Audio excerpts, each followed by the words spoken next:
Everyone, कैसे हैं आप सब।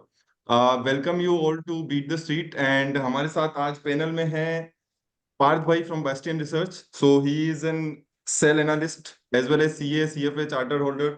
सॉरी, चार्टर होल्डर नहीं है, लेवल 3 क्लियर्ड है। और इसके अलावा काफी टाइम से रिसर्च में है। बेस्टियन रिसर्च करके इनका फर्म है। From retail to mutual fund सभी को रिसर्च की सर्विसेज प्रोवाइड करते हैं। इसके अलावा हमारे साथ हैं जितेश भाई, Jitesh Kothari. So he is into investing from a long time. He is also chartered accountant, and now he already applied for research analyst. So sooner he is also coming as a सेवी RA. तो welcome welcome Jitesh भाई। जनक भाई हमारे साथ है, 2 लाख से ज्यादा subscriber के साथ सबसे ऊंचे अव्वल दर्जे पे हमारे साथ जुड़े हैं आज एसएमई आईपीओ पे डिस्कशन करने के लिए। और चिराग भाई हैं जो एसएमई के जाने माने एक्सपर्ट और काफी टाइम से कंपनीज को देखते रहते हैं। तो एसएमई की इनका खुद का फैमिली ऑफिस है, योग्य कैपिटल करके। एंड आज का जो टॉपिक है जिसके कारण हम आज सब इकट्ठा हुए हैं, तो उसका टॉपिक का नेम है SME IPO, whether it is a scam, whether it is an opportunity. So let's discuss. सबसे पहला क्वेश्चन है मेरा सबके साथ कि मैंने कुछ गलती करी हो तो पहले तो उसको करेक्ट कर देना। और दूसरा है कि मार्केट क्या लगता है, पहले सबसे पहले एसएमई को छोड़ते पहले ओवरऑल मार्केट क्या लगता है, पहले उस पर बात कर लेते हैं। So over to you guys. Parth भाई। सो तो ऑब्वियसली मतलब सबका व्यू कॉमन ही रहेगा इस चीज में कि सबको ही महंगा लग रहा है, बट आई थिंक फिर भी देर आर पॉकेट्स जहाँ पे, और जनरली हम लोग अभी क्या कोशिश कर रहे हैं कि we are looking for sectors जहाँ पे हेडविंड्स हो रादर देन टेलविंड्स हो, बिकॉज उधर ही है जहाँ पे मार्केट ने उनको उतना वैल्यूएशन नहीं दिया है जितना इन जनरल जो टेलविंड वाली कंपनीज या टेलविंड वाले सेक्टर्स को दिया हुआ है। तो I think that is thing, वो पॉकेट्स में हमको फिर भी वैल्यूएशन कंफर्ट मिल रहा ओके, कुल मिला के डिफरेंस नहीं देख रहे हो आप। है, बिल्कुल भी नहीं। आसपास भी नहीं। जितेश भाई। मेरा ये व्यू है कि मार्केट जो सबको जनरल पब्लिक को लगता है कभी भी वैसा तो चलता नहीं है। ऐसा मेरा एक्सपीरियंस है। जब सब लोग को डर लग रहा होता है वहीं से मार्केट घूमता है, जब सब लोग बुलिश हो जाते हैं तो वहीं से मार्केट नीचे आने लगता है। बेटर ये है कि मार्केट को बहुत ज्यादा स्पेसिफिकली अगर कोई ऑप्शंस के अंदर है या फ्यूचर्स के अंदर है तो उनके लिए तो ये क्वेश्चन बहुत रेलेवेंट है। बट अगर कोई इन्वेस्टिंग कर रहा है तो वो स्टॉक के फंडामेंटल्स और टेक्निकल स्पेसिफिक, ठीक है, मुझे लगता है कि वो ज्यादा मायने रखते हैं। ठीक है, and overall if there is any dip of 3-4% in major index level, so I think it is getting bought out. तो आई डोंट फील कि अगर कभी कुछ medium term short term correction आता भी है तो वो 3 महीने से 4 महीने से ऊपर मुझे लगता नहीं कि वो सस्टेन कर पाएगा। So that ways for investors market is I think recently I had met some eminent speakers. Last week I was with Ashwin ji Mehta, brother of Harshad Mehta ji. So उनका भी यही कहना था कि ये सिर्फ और सिर्फ अभी चिंगारी है मार्केट में, एंड मार्केट की एक्चुअल बुल रन अभी भी बाकी है। और वो मुझे भी लगता है looking at the consumption habits of the people, जिस तरीके से इंडिया एक इकोनॉमी की तरह इवॉल्व हो रहा है, जीडीपी डेटास बढ़ रहे हैं, फिस्कल डेफिशिएट ऐसा माना जा रहा है कि नेक्स्ट 2-3 साल के अंदर प्राइमरी डेफिशिएट रहेगा ही नहीं, बैलेंस आ जाएगा। वो सब चीज देख के मुझे मैक्रो लेवल पे लगता है कि चीजें बहुत अच्छी है और हर डिप को बाई के लिए करा जा सकता है। इसके साथ साथ लिक्विडिटी भी फुल है मार्केट में, तो नीचे गिरता बहुत है तो लोग लेने को खड़े हैं, तो बहुत है। वो तो दिक्कत है ही नहीं। एंड स्पेशली आई थिंक मेरे साथ में काफी एक्सपीरियंस लोग भी हैं, शायद वो भी इस चीज से एग्री करेंगे, नहीं आप भी शायद एग्री करेंगे कि पहले एक टाइम था, आज से 4-5 साल पहले का टाइम, जब रिटेलर्स बहुत डरते थे जब मार्केट गिरती थी। ठीक है, रिटेलर्स यस। स्पेसिफिक। ठीक है, I am not talking about fund houses and all. ठीक है, वो तो पहले से मैच्योर थे। बट आज की तारीख में वो रिटेलर्स भी, ठीक है, उतने मैच्योर होने लगे हैं कि वो लोग डरते नहीं है, उल्टा कुछ ना कुछ फंड कहीं ना कहीं से लाके कुछ ना कुछ परचेज ही करते हैं। आई थिंक इंस्टीट्यूशन अब ज्यादा डरा हुआ है, रिटेलर डेयर डेविल बन चुके हैं। या रिटेलर्स रिटेलर्स ने एफआईआई को क्रॉस कर लिया है, तो अब रिटेलर्स हावी होंगे ना। मेन थिंग हो गया है कि एसआईपी का फ्लो, सो रिटेल का एसआईपी फ्लो इज अराउंड 20,000 पर करोड़, मतलब हाँ, महीने का। तो वो करेक्ट। डिप्लॉय होना एक टास्क होता जा रहा है। तो देखोगे तो ओवरऑल थोड़ा बहुत कैश बढ़ रहा है, नॉट टू दैट एक्सटेंट। तो बस वो है कि अपना चॉइस जो भी रखो, एक बॉटम अप रखो, स्टॉक स्पेसिफिक रखो, तो आपका कॉल अपने आप चल जाएगा। अपना और सेफ्टी मेरे को में। ऐसा भी लगता है कि इंडिया में तो क्या है, थोड़ा इंडेक्स को अगर देखें तो थोड़ा स्क्यूड भी लगता है, क्योंकि अगर आप देखोगे तो ओवरऑल अगर आप देखोगे 3 कंपनियां 5 कंपनियां अगर पॉजिटिव है तो पूरा इंडेक्स पॉजिटिव है, और नहीं है तो पूरा इंडेक्स गिरा हुआ है। तो स्टॉक स्पेसिफिक एक्शन तो हमेशा इंडिया में आई थिंक इज मोर मोर, मतलब हमें स्टॉक स्पेसिफिक देखना चाहिए रेदर देन इंडेक्स पर से। बट क्योंकि हमारे साथ टेक्निकल के लोग जुड़े हुए हैं, तो जनक भाई आपका क्या ओपिनियन है, क्या लग रहा है market? In fact so data pointers तो अभी इसी कॉल में एंड बहुत सारे मीडिया हाउसेस कवर कर ही रहे। वैल्यूएशंस देख लो, एक बाजू कह रहे कि valuations are at the peak, okay, दूसरी बाजू कह रहे कि 1 लाख करोड़ के कैश पे बैठे हैं। So there are lot of hard pointers that are there. But दो चीजें बिहेवियरली कहना चाहूंगा, सिंस स्टोरीज के साथ लोग ज्यादा रिलेट करते हैं। जब तक नाव में सारे एक साइड नहीं आ जाते ना, नाव पलटी नहीं होती है। तो जब तक लोग ये कहते रहेंगे कि मार्केट महंगा है and it is too much heated, bull run चलता रहेगा। करेक्शन एंड क्रैश तभी आता है जब लास्ट बेयर टावल फेंक देता है कि बॉस डन, अब मैं भी फोमो हो गया, अब मैं भी डाल रहा हूँ पैसे। थोड़ा सा क्या कहते हैं, ये कॉल पब्लिक फोरम में जाएगा करके थोड़ी भावनाएं कंट्रोल में रख रहा हूँ। बट बट समझ गया, समझ दैट गया। Is one of the points. दूसरा पॉइंट है कि ऐसे मार्केट में when there is always doubt, not doubt होना इज अ गुड थिंग। मैं कहता हूँ कि treat it like a party. जो हॉस्टल में पार्टी चलती है ना, कि बिना वार्डन की परमिशन के रात को 2 बजे सब मिलके नाच गाना शोर हल्ला गुल्ला सब कर रहा है, तो ऐसे केस में वार्डन तो कभी भी आ सकती है। तो the best way to do go about it is कि आप दरवाजे के पास बैठो। ओके, सो एक फुट आपका डोर के बाहर जाने के लिए हमेशा रेडी रहना चाहिए। तो उसके लिए मेरे ऐसा बंदा तो टेक्निकल्स का सहारा लेता है कि techno fundamental while business understanding in all is okay, when everything cracks, फिर it just flows, it is climbed by the mountain, fall by the escalator. तो one has to have certain risk management in place। अभी वो आप किस तरह करोगे, you use pure fundamentals, you do rebalancing, you do stop losses, that is up to you। For somebody like me, risk management सबसे ऊपर आता है। पहले मैं एक बार मेरा इक्विटी कर्व से फॉर एग्जांपल 100 रुपीज से पहुंच गया तो I am never coming below 95 94। So that is the rules that you have to set for yourself कि बॉस एक बार अगर मैं 5-6% पूरे साल में आ गया नीचे, then I am just taking a break, there might be something wrong. तो make some rules like this. Risk management is supreme ऐसे मार्केट में। वी डोंट नो कि मार्केट बुल रन कितना चलेगा 2025 2026, we don't want to miss it also, but sit near the doors, this is what I say. थोड़ा बहुत STT STCG लगेगा, that is the overhead expense, but that is an insurance money that you have to pay. This is how I see. Completely completely agree, मेरे हिसाब से वही है, cautious रहने की जरूरत है। बट जो कंपनीज हैं जो स्ट्रांगली काम कर रही है, या जहाँ पर अच्छा खासा फंडामेंटल्स है प्लस टेक्निकल्स का, जैसे आप बोल रहे हो थोड़ा बहुत सारा लेके, तो वहां पर काम किया जा सकता है अभी भी। तो लास्ट चिराग भाई, आपको क्या लगता है, क्या कैसा सोच रहे हो, कैसा देख रहे हो मार्केट? मार्केट तो ओवरऑल ब्रॉड व्यू तो आप कभी भी मैं बना नहीं पाता है, क्योंकि हर एक कंपनी का अलग होता है। मोटा मोटी ये है कि भाई मैं तो स्टॉक स्पेसिफिक बोलता हूँ। कभी भी स्टॉक स्पेसिफिक जाओ, उसके बाद कॉल लो। आपको क्या कुछ सस्ता ओवरऑल मार्केट लग रहा होगा, लेकिन वो कंपनी महंगी होगी।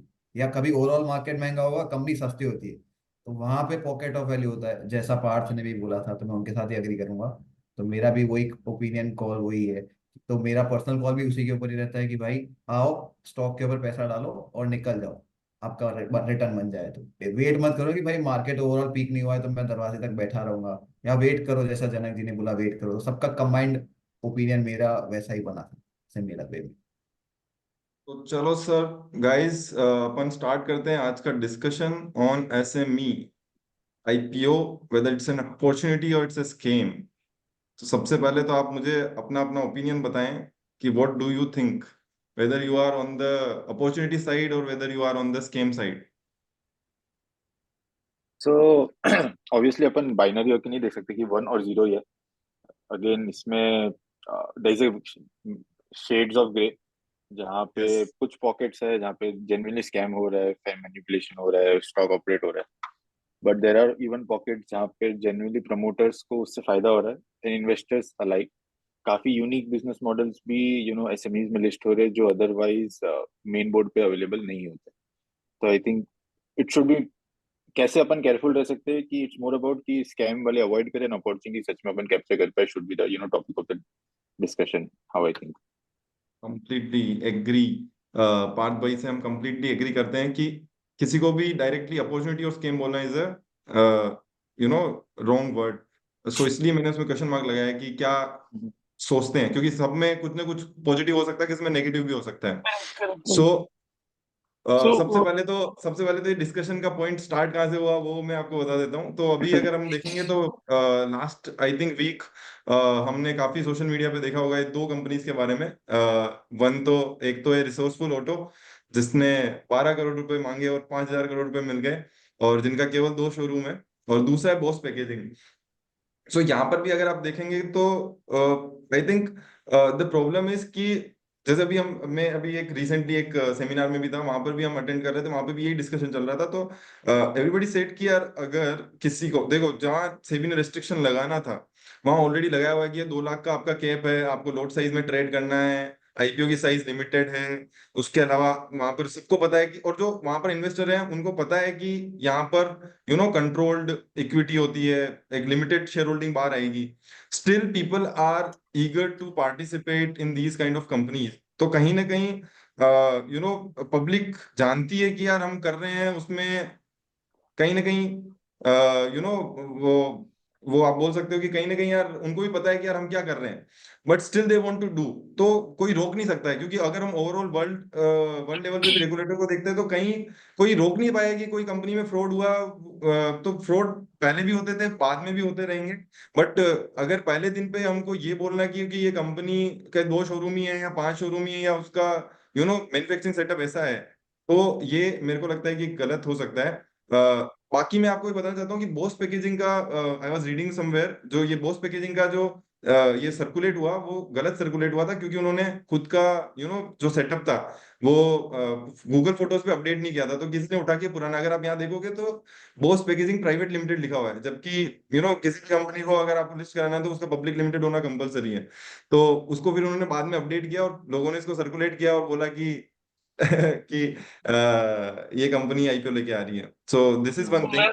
मैं कुछ ऐड करना चाहूंगा इसमें। निमिष, जो आप बोल रहे हैं वो बहुत करेक्ट है। ठीक है। और अभी इशू ये नहीं है कि 12 करोड़ वाली कंपनी को 4,000 करोड़ के सब्सक्रिप्शन आ रहे हैं। इशू ये है कि अभी भी रिटेल के अंदर कहीं ना कहीं जो एक्साइटमेंट है with respect to SME IPO वो बहुत भयंकर है। सो होता गया है कि बहुत सारे लोगों ने, अब मैं नाम नहीं लेना चाहूंगा, बट बहुत सारे एजुकेटेड, बहुत सारे अल्ट्रा एचएनआईज भी मेरे साथ में कनेक्टेड हैं। वो लोग का एक ही पैरामीटर है, वो लोग देखते हैं थर्ड डे पे आईपीओ के अंदर, ठीक है, सब्सक्रिप्शन किस तरीके के हो रहे हैं, क्या आ रहा है क्या नहीं आ रहा है। ठीक है। तो उस केस में क्या होता है, लोग ना तो उस कंपनी के ऊपर बहुत ज्यादा रिसर्च करते हैं। ठीक है। तो वो एक हल्का सा स्पेक्युलेटिव माइंडसेट आ गया है एसएमई आईपीओ के अंदर, रिटेल सेगमेंट के अंदर स्पेसिफिकली। ठीक है। लोग सोचते हैं कि यार 70-80%, 100% अगर ऊपर मेरे को मिल जाएगा, ठीक है, नसीब है मेरा, अगर मिल गया तो मैं बुक करके एग्जिट करके चल निकल रहा जाऊंगा। रेदर आई फील कभी भी हम अगर कोई इन्वेस्टमेंट कर रहे हैं तो उसकी थॉरो रिसर्च बहुत जरूरी है। और जब भी कंपनी कोई आईपीओ लेके आती है, तो मैं तो अगर उसमें लेट से बहुत छोटा अमाउंट भी अगर डालने का प्लान करूं, तभी मैं उसके डीआरएचपी को या फिर आरएचपी को जरूर रीड करता हूँ। रेड हेरिंग प्रोस्पेक्टस से बहुत सारी चीजें आपको पता चलती है। उस कंपनी के एक्सपेंशन प्लान्स डिटेल में लिखे हुए होते हैं। ठीक है। उस कंपनी की एसोसिएटेड रिस्क डिटेल में लिखी हुई होती है। तो ये सब चीजें बाकी देखो, बिजनेस माइंडसेट तो आप अपना अप्लाई कर ही सकते हैं, बट ये सब रीड करना मेरे हिसाब से बहुत जरूरी है। वो सब करने के बाद में अगर आपको कॉन्फिडेंस आ रहा है कि हाँ भाई, यहाँ पे ये पैसा डालने से, क्योंकि देखो एक चीज ये होती है कि जब कंपनी बहुत छोटी होती है, ठीक है, तो उसके बड़े होने के चांसेस भी उतने ज्यादा होते हैं, वेल्थ क्रिएशन के चांसेस भी उतने ज्यादा होते हैं। ठीक है। तो मेरे हिसाब से कहते हैं ना, ये जो कुछ फोटोज के बेसिस पे लोगों ने बहुत हो हल्ला किया, बेचारे कंपनीज डिफेम भी हो गई ठीक है। लेकिन वो शायद सही अप्रोच नहीं है। अप्रोच शायद सही वही होगी कि इनके ऊपर बहुत डिटेल रिसर्च की जाए। ठीक है। इनके आरएचपीज को पढ़ा जाए। ठीक है। उसके बाद में कुछ डिसीजन लिया जाए, मैनेजमेंट के बारे में पढ़ा जाए। मैं सबसे इंपॉर्टेंट मानता हूँ एसएमई कंपनीज में सबसे key to success is the management.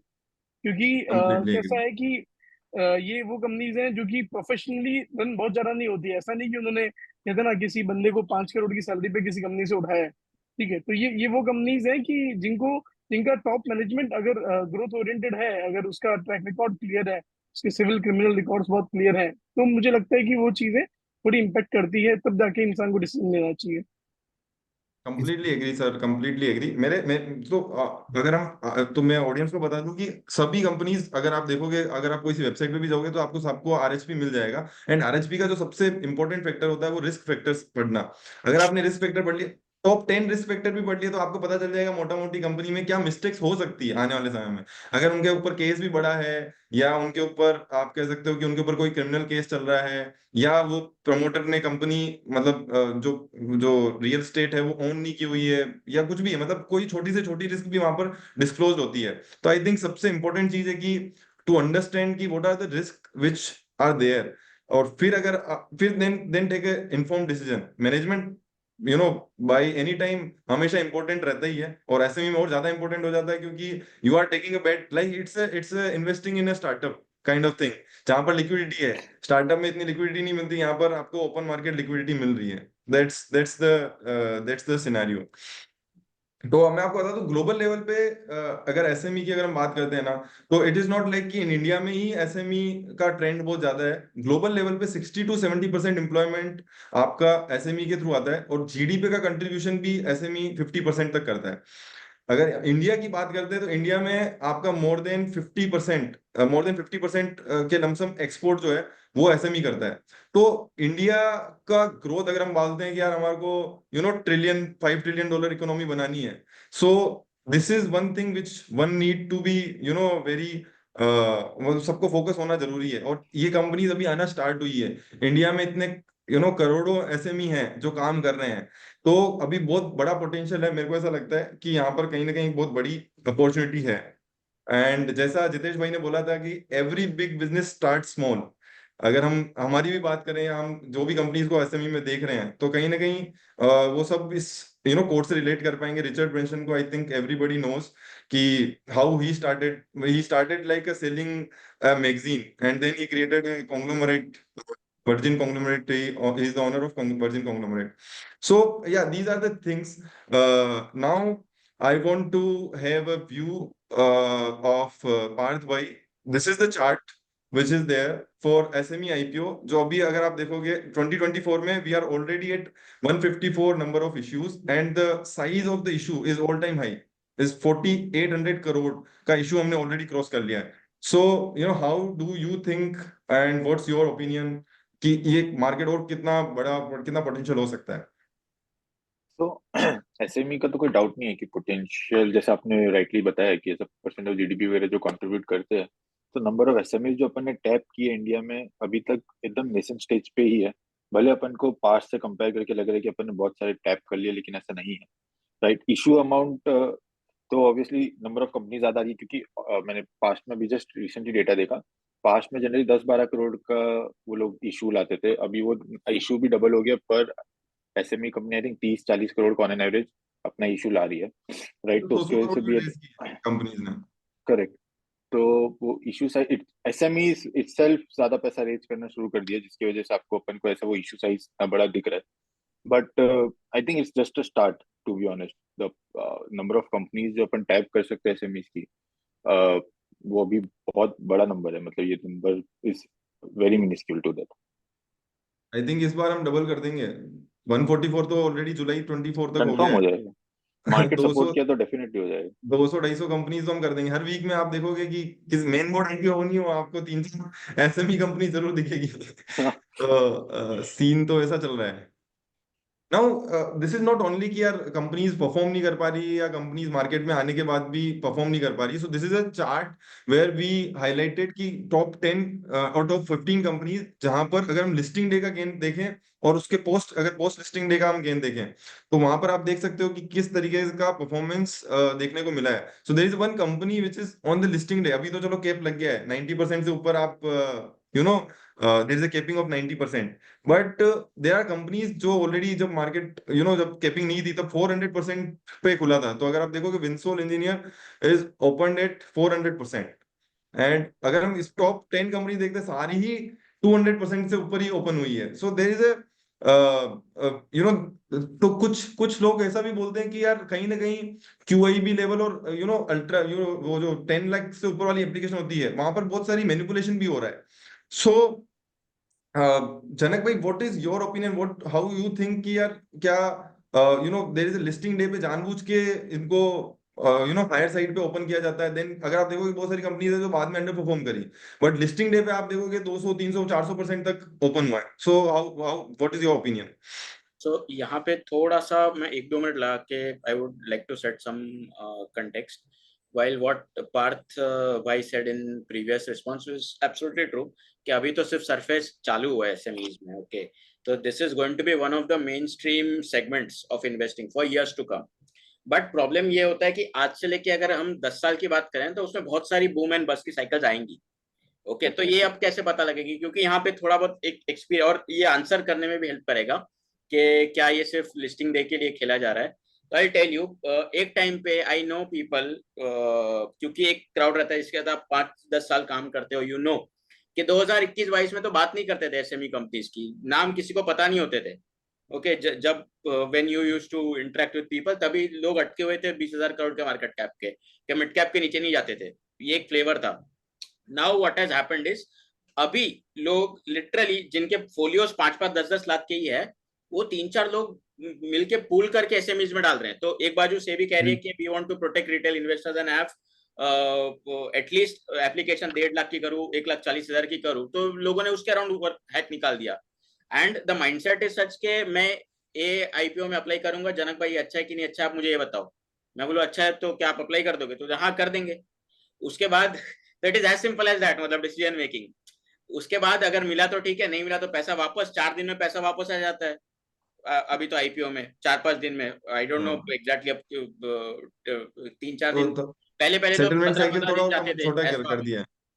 तो वहां से पैसा मूव होके नेक्स्ट आईपीओ पे जा रहा है, वहां नहीं लगा उसके बाद जा रहा है। तो वो जो ओवर सब्सक्रिप्शन आप देख रहे हो ना, वो सेम पैसा ही घूम रहा है मोर और less, okay, it is a lottery system के मिल गया 80% 70% लेके आप निकल जाओ। So literally right now the mindset is not के boss I want to read the DRHP, जैसा जितेश भाई ने बोला, I don't want to understand, I don't want to also know the name of the promoter, forget about the R and D and कि मुझे उसका LinkedIn profile भी नहीं देखना है, what is his track record, if somebody is coming into say capital goods के कोई bearings का कोई बिजनेस है, तो क्या कोई आईटी का प्रमोटर आईटी का बिजनेस वाला लेके चल रहा है क्या, एक बेसिक चेक तो इधर से पता लग जाएगा, but people are not interested in that. And ये सारा आप लिस्टिंग गेन जो देख रहे हो, so one has to understand के while the everybody agrees कि India's GDP is 6% 7% and markets are going to go, but बीच में एक साल का बस्ट आएगा, वो बस्ट हमें ऐसे छोटे छोटे पॉइंटर से पता लगेगा कि where people who are really not completely conversant with the markets के what they are entering into, वो सब अपने रिस्क के पैरामीटर्स, अपना रिस्क एपेटाइट सब इग्नोर करके तरीका निकाल रहे हैं एसएमई में घुसने का, और यही पैसा रोल ओवर हो रहा है। तो this revolver behaviour is something which is right now to take cognizance, and what I genuinely feel is कि while this segment has to grow, यहाँ पे सूनर और लेटर रेगुलेटर इंटरवीन करेगा, I don't know the exactly, but checks and balances किसी तरह add करने की try होगी। अब वो कितने इफेक्टिव होंगे, this is something I have no clue कि and experience also to comment on that, but checks and balances तो आएंगे, एक बस्ट साइकिल भी आएगा, वो कैसे आएगा कब आएगा नोबडी नोज, एंड देन फिर वापस भूल जाएंगे and then the cycle goes. I think वो कोई एक डायग्राम है अच्छा खासा, क्रूगमैन curve of line के where initially you think you have got it and then you bust and then it is a gradual learning curve again, तो वो आएगा ही आएगा, this is what I feel। Hitesh भाई आपका क्या ओपिनियन है, क्या लग रहा डनिंग है? क्रगर इफेक्ट, अब मुझे याद आया, वो मैं कब से याद कर रहा था, अब डनिंग क्रगर इफेक्ट सर्च मारिए। No, no. So, I mean, those were the really insightful inputs. उसके साथ में मैं एक दो चीजें और ऐड करना चाहूंगा कि जैसा कि जनक भाई ने अभी जस्ट कहा कि रेगुलेटर्स का इंटरवेंशन आने वाला है, आएगा, और मुझे एक चीज बहुत पॉजिटिव लग रही है।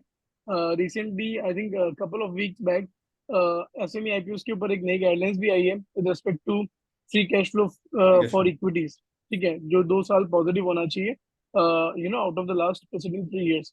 तो मुझे ऐसा लगता है कि ये इस तरीके के जो चेक्स हैं, जो कि छोटे छोटे पार्ट्स में से भी अभी इंट्रोड्यूस कर रहा है, ठीक है, ये चेक्स बहुत इंपॉर्टेंट रहने वाले हैं with respect to the investors protection in the coming time. क्योंकि बहुत सारे लोग, जैसे कि अभी हम डिस्कस कर रहे थे, जैसे कि बाकी सब लोग भी बता रहे हैं कि भाई बहुत सारे लोग तो सिर्फ यार दोस्तों में पूछ लेते हैं, ठीक है, अपना जुगाड़ करके 5-10 लोग मिलके कहीं ना किसी तरीके से पार्टिसिपेट करने की ट्राई करते हैं आईपीओ के अंदर।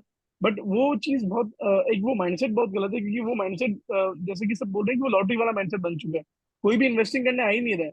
लोग तो इसी के लिए आ रहे सब हैं कि भाई गैम्बलिंग। मेरे को मिल जाए 50 से 100 टके के बीच, जो मिला मैं लेके निकल जाऊंगा। ठीक है। तो वो माइंडसेट चेंज होना जरूरी है, क्योंकि वो माइंडसेट से क्या होता है कि आदमी एक ट्रेन में चढ़ता है, उससे उतरता है, फिर दूसरी ट्रेन में चढ़ता है, तो वो ये करता रह जाता है। ठीक है। Correct. उससे अच्छा मेरे हिसाब से बिजनेसेस को समझना जरूरी है, बिजनेसेस पे फोकस करना जरूरी है। मैं स्पेशली उन तरीके के बिजनेसेस पे फोकस ज्यादा करता हूँ सभी में, जहाँ पे पैसा रॉ मटेरियल है। ठीक है।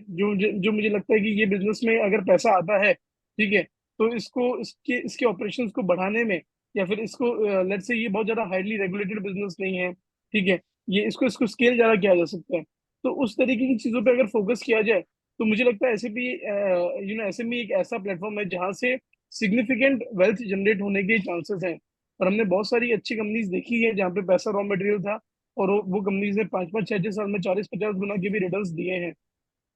सो आई नहीं नहीं, थिंक दो अभी जैसे यहाँ पर भी देख सकते हो आप, ओवेस मेटल करके है कंपनी। अगर आप इसका रिटर्न देखोगे, सुपर मोर देन 1000% रिटर्न है। दैट इज और अमेजिंग रिटर्न। आई मीन और अगर उसके आप बाद अगर देखेंगे आप चार देखोगे तो महीने में। इनका 2 साल का फ्री कैश फ्लो नेगेटिव ही है। तो वो सेबी ने ऑलरेडी अब चेक डाल दिया है कि भाई अब ओके। अगर नेगेटिव कैश फ्लो है तो you are not allowed. I think negative free cash flow is not really benchmark, क्योंकि कोई हाँ, भी ग्रो करती नहीं हुई नहीं, मतलब कंपनी बता का रहा हूँ, एक चेक हाँ, हो जाता है वो भी कहीं ना कहीं कि यार कंपनी खुद भी पैसा बना रही है या नहीं बना रही है। कहीं ऐसा तो नहीं है कि आपने केवल ट्रेड रिसीवेबल और उनको हाइप करके, क्योंकि इन्वेंट्री के विंडो नंबर को हाइप ड्रेसिंग करके अभी कर अभी विंडो ड्रेसिंग भी बहुत लोग कर देते हैं, मतलब वो एक इशू है। तो उस चक्कर में सिर्फ I completely agree with you know you guys कि सिर्फ नेगेटिव कैश फ्लो एक बेंचमार्क नहीं हो सकता है। ठीक है। करेक्ट। बट अगेन उसके साथ में और चीजें मुझे लगता है इन द कमिंग टाइम, जैसे जनक जी भी कह रहे हैं कि मे बी मेरे को लगता है अगर हम 1 1.5 साल की पॉइंट से देखेंगे ना, तो आई फील कि और भी इसमें चेक्स आने ही वाले हैं, and which will be good for us, I mean which will be good for investors at least. Yes लेकिन यस यस। एसएमई का प्लेटफॉर्म एक ऐसा प्लेटफॉर्म है जो कंपनीज को पैसा रेस करने में बहुत हेल्प करता है। So to give you an example, एक कंपनी है जिसको यहाँ ये कंपनी, ये वाली लिस्ट में एक कंपनी है। उस कंपनी को वर्किंग कैपिटल के लिए पैसा चाहिए था फॉर द फ्यूचर ग्रोथ। तो वो ग्रो नहीं कर पा रहे थे बिकॉज क्योंकि वो लोग एक रेवेन्यू पे स्टेप कॉन्स्टेंट हो गए थे, उनका पास कैपेसिटी पड़ा है, 50% पे ऑपरेट कर रहे हैं। फिर उनको ग्रो करना है टू 100%, लेकिन उनको क्या है, एक्चुअली उनको ग्रो करने के लिए उनको चाहिए वर्किंग कैपिटल टू, मतलब वो लोग ताकि थोड़ा सा रिसीवेबल बढ़ा सके टू 30 90 डेज का जो उनका पीरियड रहता है। तो उनको देना भले मल्टीनेशनल्स को है, लेकिन उनको वो ग्रो करने के लिए पैसा चाहिए था। उसलिए वो आए थे ऐसे भी में। उनके लिए पैसा ही रॉ मटेरियल था, और वो बहुत बड़ी अपॉर्चुनिटी की केटर भी कर रहे हैं, और एक ट्रेंडिंग इंडस्ट्री में थे, तो जहाँ पे डिमांड भी फुल थी। तो बस उनके पास वर्किंग कैपिटल नहीं होने के कारण वो था। तो वो पॉइंट, एसएमई बहुत सारी वैसी कंपनीज भी है जिनको डिजर्विंग है, तो वो चेक करके करना is a very good thing. और वो राइट वैल्यूएशन में मिल जाए, it's icing on the cake. So I think उसका ध्यान रख के उसमें एसएमई में डालना चाहिए। आई थिंक एसएमई में फेयर पॉइंट चिराग भाई। इवन एसएमई में इनकेस किसी को जो लिस्टिंग गेन के लिए भी खेल रहे हैं, what one thing retail participants can do is, SME के साथ सबसे क्लोजली वर्क करने वाले होंगे उनके merchant bankers and lead managers, right? तो एसएमई में आइडेंटिफाई कर लो कि ये लीड मैनेजर जनरली ढंग की कंपनीज लाता है, कंपेयर टू ये लीड मैनेजर जनरली जो कंपनीज उन्होंने लाई इतना परफॉर्म नहीं किया, उन्होंने आउटराइट फ्रॉड वगैरह डिटेक्ट हुआ कंपनीज में पास्ट। तो I think that is a good hack कि जहाँ पे तुम जो क्लोजली उनके साथ काम करते हैं मर्चेंट बैंकर्स, उनको आइडेंटिफाई करो कि ये मर्चेंट बैंकर लाया तो मैं इसकी कंपनी को देखूंगा, अदरवाइज मैं नहीं देखूंगा। या कुछ black listed basically merchant bankers भी लेके चलो। नहीं नहीं, कंप्लीटली एग्री। और मैं तो, मेरा अगर एसएमई में इन्वेस्ट करता हूँ, मेरा सबसे पहला क्राइटेरिया है कि उसका मर्चेंट बैंकर देखो, क्योंकि अगर Correct. वो ही आदमी अगर सही नहीं है तो कोई मतलब ही नहीं है, आपको कोई कंपनी पढ़ मतलब के देख के कोई मतलब नहीं है। कोई तो मतलब नहीं। आई थिंक चित्तौड़गढ़ करके वेबसाइट है, उस पे अवेलेबल होता है, और उनका हाँ, परफॉर्मेंस भी अवेलेबल होता है कि कितना आईपीओ लेके है, उनका परफॉर्मेंस कैसा रहा, एवरेज लिस्टिंग गेन, एवरेज उनका परफॉर्मेंस कैसा रहा, पहले उन्होंने कंपनीज कैसे लेके आई है। तो आई थिंक करेक्ट। वो एक बहुत बड़ा प्लस पॉइंट है। Completely agree. और मैं खुद फॉलो करता हूँ जैसा पार्थ भाई बोल रहे हैं। सो अगर हम, दिस इज अ सेबी का मैंने एक कॉन्टेक्स्ट लिया है। सेबी ने जब अपना फर्स्ट कंसल्टेशन पेपर निकाला था, तो उन्होंने कहा था कि कंसर्न्स क्या है, एसएमई को आईपीओ लाना ही क्यों है, या एसएमई को हम प्लेटफॉर्म क्यों दे रहे हैं। तो there are 4 5 concerns which is there, जिसको हाँ, आई थिंक जिसको निमेश भाई आपकी आवाज चली गई थी बीच में, एक बार वापस। Is it fine now? अभी अभी yes yes it is better. It या इज। तो मैं बोल रहा कि कंसर्न्स जो थे एसएमई के वो यहाँ पे हाईलाइट किए हैं। तो जैसा अगर इफ यू सी, चिराग भाई ने भी बोला कि सबसे बड़ा प्रॉब्लम वो है, वो एक तो वर्किंग कैपिटल के साइकिल में फंस जाते हैं, फर्स्ट थिंग। अनदर थिंग है कि cost of raising capital at the time when you are SME is quite high. अगर आप डेट कैपिटल भी लेने जाओगे तो वो भी 18 और 12-15% जो भी मांग ले बैंक, अगर आप फंसे हुए हो तो और ज्यादा लेने का, तो वो एक चैलेंज है। दूसरा है कि अभी जो अवेलेबल रिसोर्स हैं एसएमई में, बहुत सारे कंपनीज को जो स्टार्टअप और टेक बेस हैं उनको तो एंजल इन्वेस्टर मिल जाएगा, वीसी भी मिल जाएगा, पीई भी मिल जाएगा। बट जो कंपनीज जो ट्रेडिशनल सेटअप में है या जिनमें ऑलरेडी पोटेंशियल है बट वो कहीं ना कहीं पैसों के कारण अटकी हुई है, तो कहीं ना कहीं वहां पर भी एक मीन्स ऑफ फाइनेंसिंग नहीं है एसएमई के पास। और इंडिया में बहुत बड़ा स्कोप है, क्योंकि इंडिया में आई थिंक एक डेटा पढ़ रहा था, वहां पे मोर देन 2 करोड़ एसएमईज हैं ऑलरेडी, जो ऑलरेडी काम कर रहे हैं, ऑपरेट कर रहे हैं। तो इसके अलावा क्या होता है ना, सबसे बड़ा कि भाई मान लो वीसीपीई भी चला गया, वीसीपीई भी आपके पास आ जाता है, तो सबसे बड़ा क्या होता है कि अब वो हर चीज का डेटा मांगते हैं कि आपके हर दिन कितनी सेल्स हो रही है, हर वीक कितनी सेल्स हो रही है। तो वो भी एक बहुत बड़ा इशू है। तो एसएमई का अगर अपन ये देखेंगे सेगमेंट, तो यहाँ पे थोड़ा सा डिस्क्लोजर है, बट कंप्लायंस बर्डन इतना नहीं है जितना मेन बोर्ड लिस्टिंग में है, या वीसीपी के साथ जाते हो तो वहां पर भी थोड़ा बहुत चैलेंज रहता है, बट स्टिल एसएमई का जो स्पेस है उसमें थोड़ा कम है। और यहाँ जो फ्रेमवर्क है वो एक लोअर कॉस्ट में आप रेज कर सकते हो, बट उसमें भी अगर आप देखोगे कि कुछ कुछ कंपनीज है, कुछ कुछ मर्चेंट बैंकर्स हैं, उन्होंने 25-25% तक का कॉस्ट लिया है। जैसे मतलब आप अगर 10 करोड़ का रेज कर रहे हो तो 2-2.5 करोड़ रुपए मर्चेंट बैंकर लेके जा रहा है। तो वो भी एक मेरे हिसाब से पॉइंट है, जब आप कंपनी देखते हो या किसी भी आईपीओ में इन्वेस्ट करते हो, तो वो भी एक देखना चाहिए कि यूजेज ऑफ फंड कैसे किया है, कि जनरल कॉर्पोरेट पर्पज में है, वर्किंग कैपिटल के लिए है, कैपेक्स के लिए है। मैं प्रेफर करता हूँ जनरली जो कंपनी कैपेक्स करने वाली है, ताकि कुछ ना कुछ 6 महीने में 1 साल में वो कुछ तो करेगी एटलीस्ट। जैसे वर्किंग कैपिटल वाली साइकिल का आई एग्री, बट कहीं ना कहीं अगर हम कैपेक्स वाली कंपनी में लगाते हैं तो कहीं ना कहीं एक प्लस पॉइंट होता है कि यार कंपनी 6 महीने में हम उसको पूछ सकते हैं कि भाई तूने कैपेक्स के लिए बोला था पैसा। एक मैं आपको कंपनी, एक एसएमई कंपनी है, I don't want to name, but मैं बता ही देता हूँ, सोना मशीनरी करके। So 6 month before they came up with IPO कि यार हम कैपेक्स करेंगे, ये प्लांट है, उन्होंने सितंबर अक्टूबर तक की टाइमलाइन दी कि हम प्लांट रेडी हो जाएगा, ट्रायल रन हो जाएगा अक्टूबर में। सितंबर तक अगर हम उसका स्टेटस देखेंगे तो सितंबर तक आई थिंक, मुझे जितना अपडेट मिला है, मैंने उनको सीएस को मेल भी किया है कि आप पूरा मुझे एग्जैक्ट स्टेटस बताओ। अभी तक उनके पास केवल लैंड है जहां तक मुझे, और उन्होंने अभी तक केवल ऑर्डर दिए हैं। जबकि आरएचबी में उन्होंने लिखा कि हम सितंबर अक्टूबर तक कंपनी चालू हो जाएगी, मतलब जो कैपेक्स है वो रन हो जाएगा, स्टार्ट हो जाएगा। बट अभी तक कंपनी के पास वो पैसा बैंक अकाउंट में ही पड़ा है। तो देर आर सम कंपनीज जो हमें वापस चेक भी करना पड़ेगा कि अगर हम लगा रहे हैं और अगर हम उसमें इन्वेस्टर बन रहे हैं, तो कहीं ना कहीं हमें वो भी देखना पड़ेगा कि उसमें लॉन्गर टाइम में हमने जिस रीजन से लगाया, मैनेजमेंट के रीजन से लगाया या किसी भी रीजन से लगाया, वो हो भी रहा है या नहीं हो रहा है। एक और कंपनी का मैं एग्जांपल देता हूँ, अभी recently I think I have shared with Chirag भाई ऑल्सो, कि एक आरबीएम इंफ्राकॉन करके कंपनी है। अभी रिसेंटली कल ही ऑर्डर आया, 700 करोड़ का मार्केट कैप है, पे 3500 करोड़ का ऑर्डर उनको अभी मिला है। सो कहीं ना कहीं जब आप ऐसे एसएमई का स्टेटस पे होते हो तो कहीं ना कहीं आपका पोटेंशियल होता है, बट आप कहीं ना कहीं पैसों से अटक रहे होते हो। तो जब पैसे आ जाते हैं तो कहीं ना कहीं आपको, आपके लिए एक बहुत बड़ा रास्ता ओपन हो जाता है for you to grow. Ramesh Ramesh, जो आपने बोला बहुत ही आपने अच्छे एग्जांपल्स दिए। मैं विदाउट टेकिंग नेम, मैं एक दो सेक्टर्स के बारे में बात करूंगा। एक दो कंपनीज हैं जो कि आज से तकरीबन 20-21 मंथ्स बैक उसका आईपीओ बीएसई के ऊपर आया था, which was somewhere related to defence sector. ठीक है। जब मैंने उसका पूरा आरएचपी पढ़ा था, so I was quite shocked looking at the kind of valuation in terms of P multiple that company had got. ठीक है। और जिस साल में उस कंपनी ने अपना आईपीओ फ्लोट किया था, उस साल में उसकी सेल्स का, एज आई कैन रिकलेक्ट, 70% के आसपास, ठीक है, पैसा जो था वो रिसीवेबल्स में खड़ा था। So generally okay. Being from the finance background and the CA fertility, ठीक है, हमें एक चीज समझ में आती है कि जब 70% पैसा रिसीवेबल में है जितना आपने सेल किया है, तो कुछ तो गड़बड़ है दया, वो वाली बात थी कहीं ना कहीं कि भैया ये कैसे हो सकता है। ठीक है। Red flag, and red and flag. जो बहुत बड़ा रेड फ्लैग भाई। और जैसा कि मैं आपको अगर बताऊं तो वो कंपनी लिस्ट भी हुई, लिस्ट शायद 100% के गेंस के आसपास में हुई। ठीक है। वहां से और 100% के गेंस उसने गेन किए। बट आज घूम फिर के वापस से वो अपने आईपीओ प्राइस के आसपास में ही है। जो आपने कहा ना कि भाई बाद में कंपनी में क्या हो रहा है, ठीक है, वो भी देखना बहुत जरूरी है, क्योंकि अदरवाइज आपने लेके छोड़ दिया, या फिर आप कहते हैं ना, this is not the way you can invest basically. तो ये सब चीजें बहुत ज्यादा जरूरी, इसके लिए मैं तो बोलता हूँ कि एसएमई कंपनी मतलब मेन बोर्ड में एक बार आप करो नहीं करो, कि मेन बोर्ड में क्या, SEBI and everyone gets involve. SME में सिर्फ और सिर्फ आपके एक्सचेंजेस इन्वॉल्व होते हैं बेसिकली, ठीक है। तो तोड़ पानी इंडिया में लोगों को निकालने आते ही हैं, ठीक है, speaking very upfront. But the only thing is कि हमें विजिलेंट रहना और हमें फॉलो अप अप्रोच रखनी बहुत ज्यादा जरूरी है।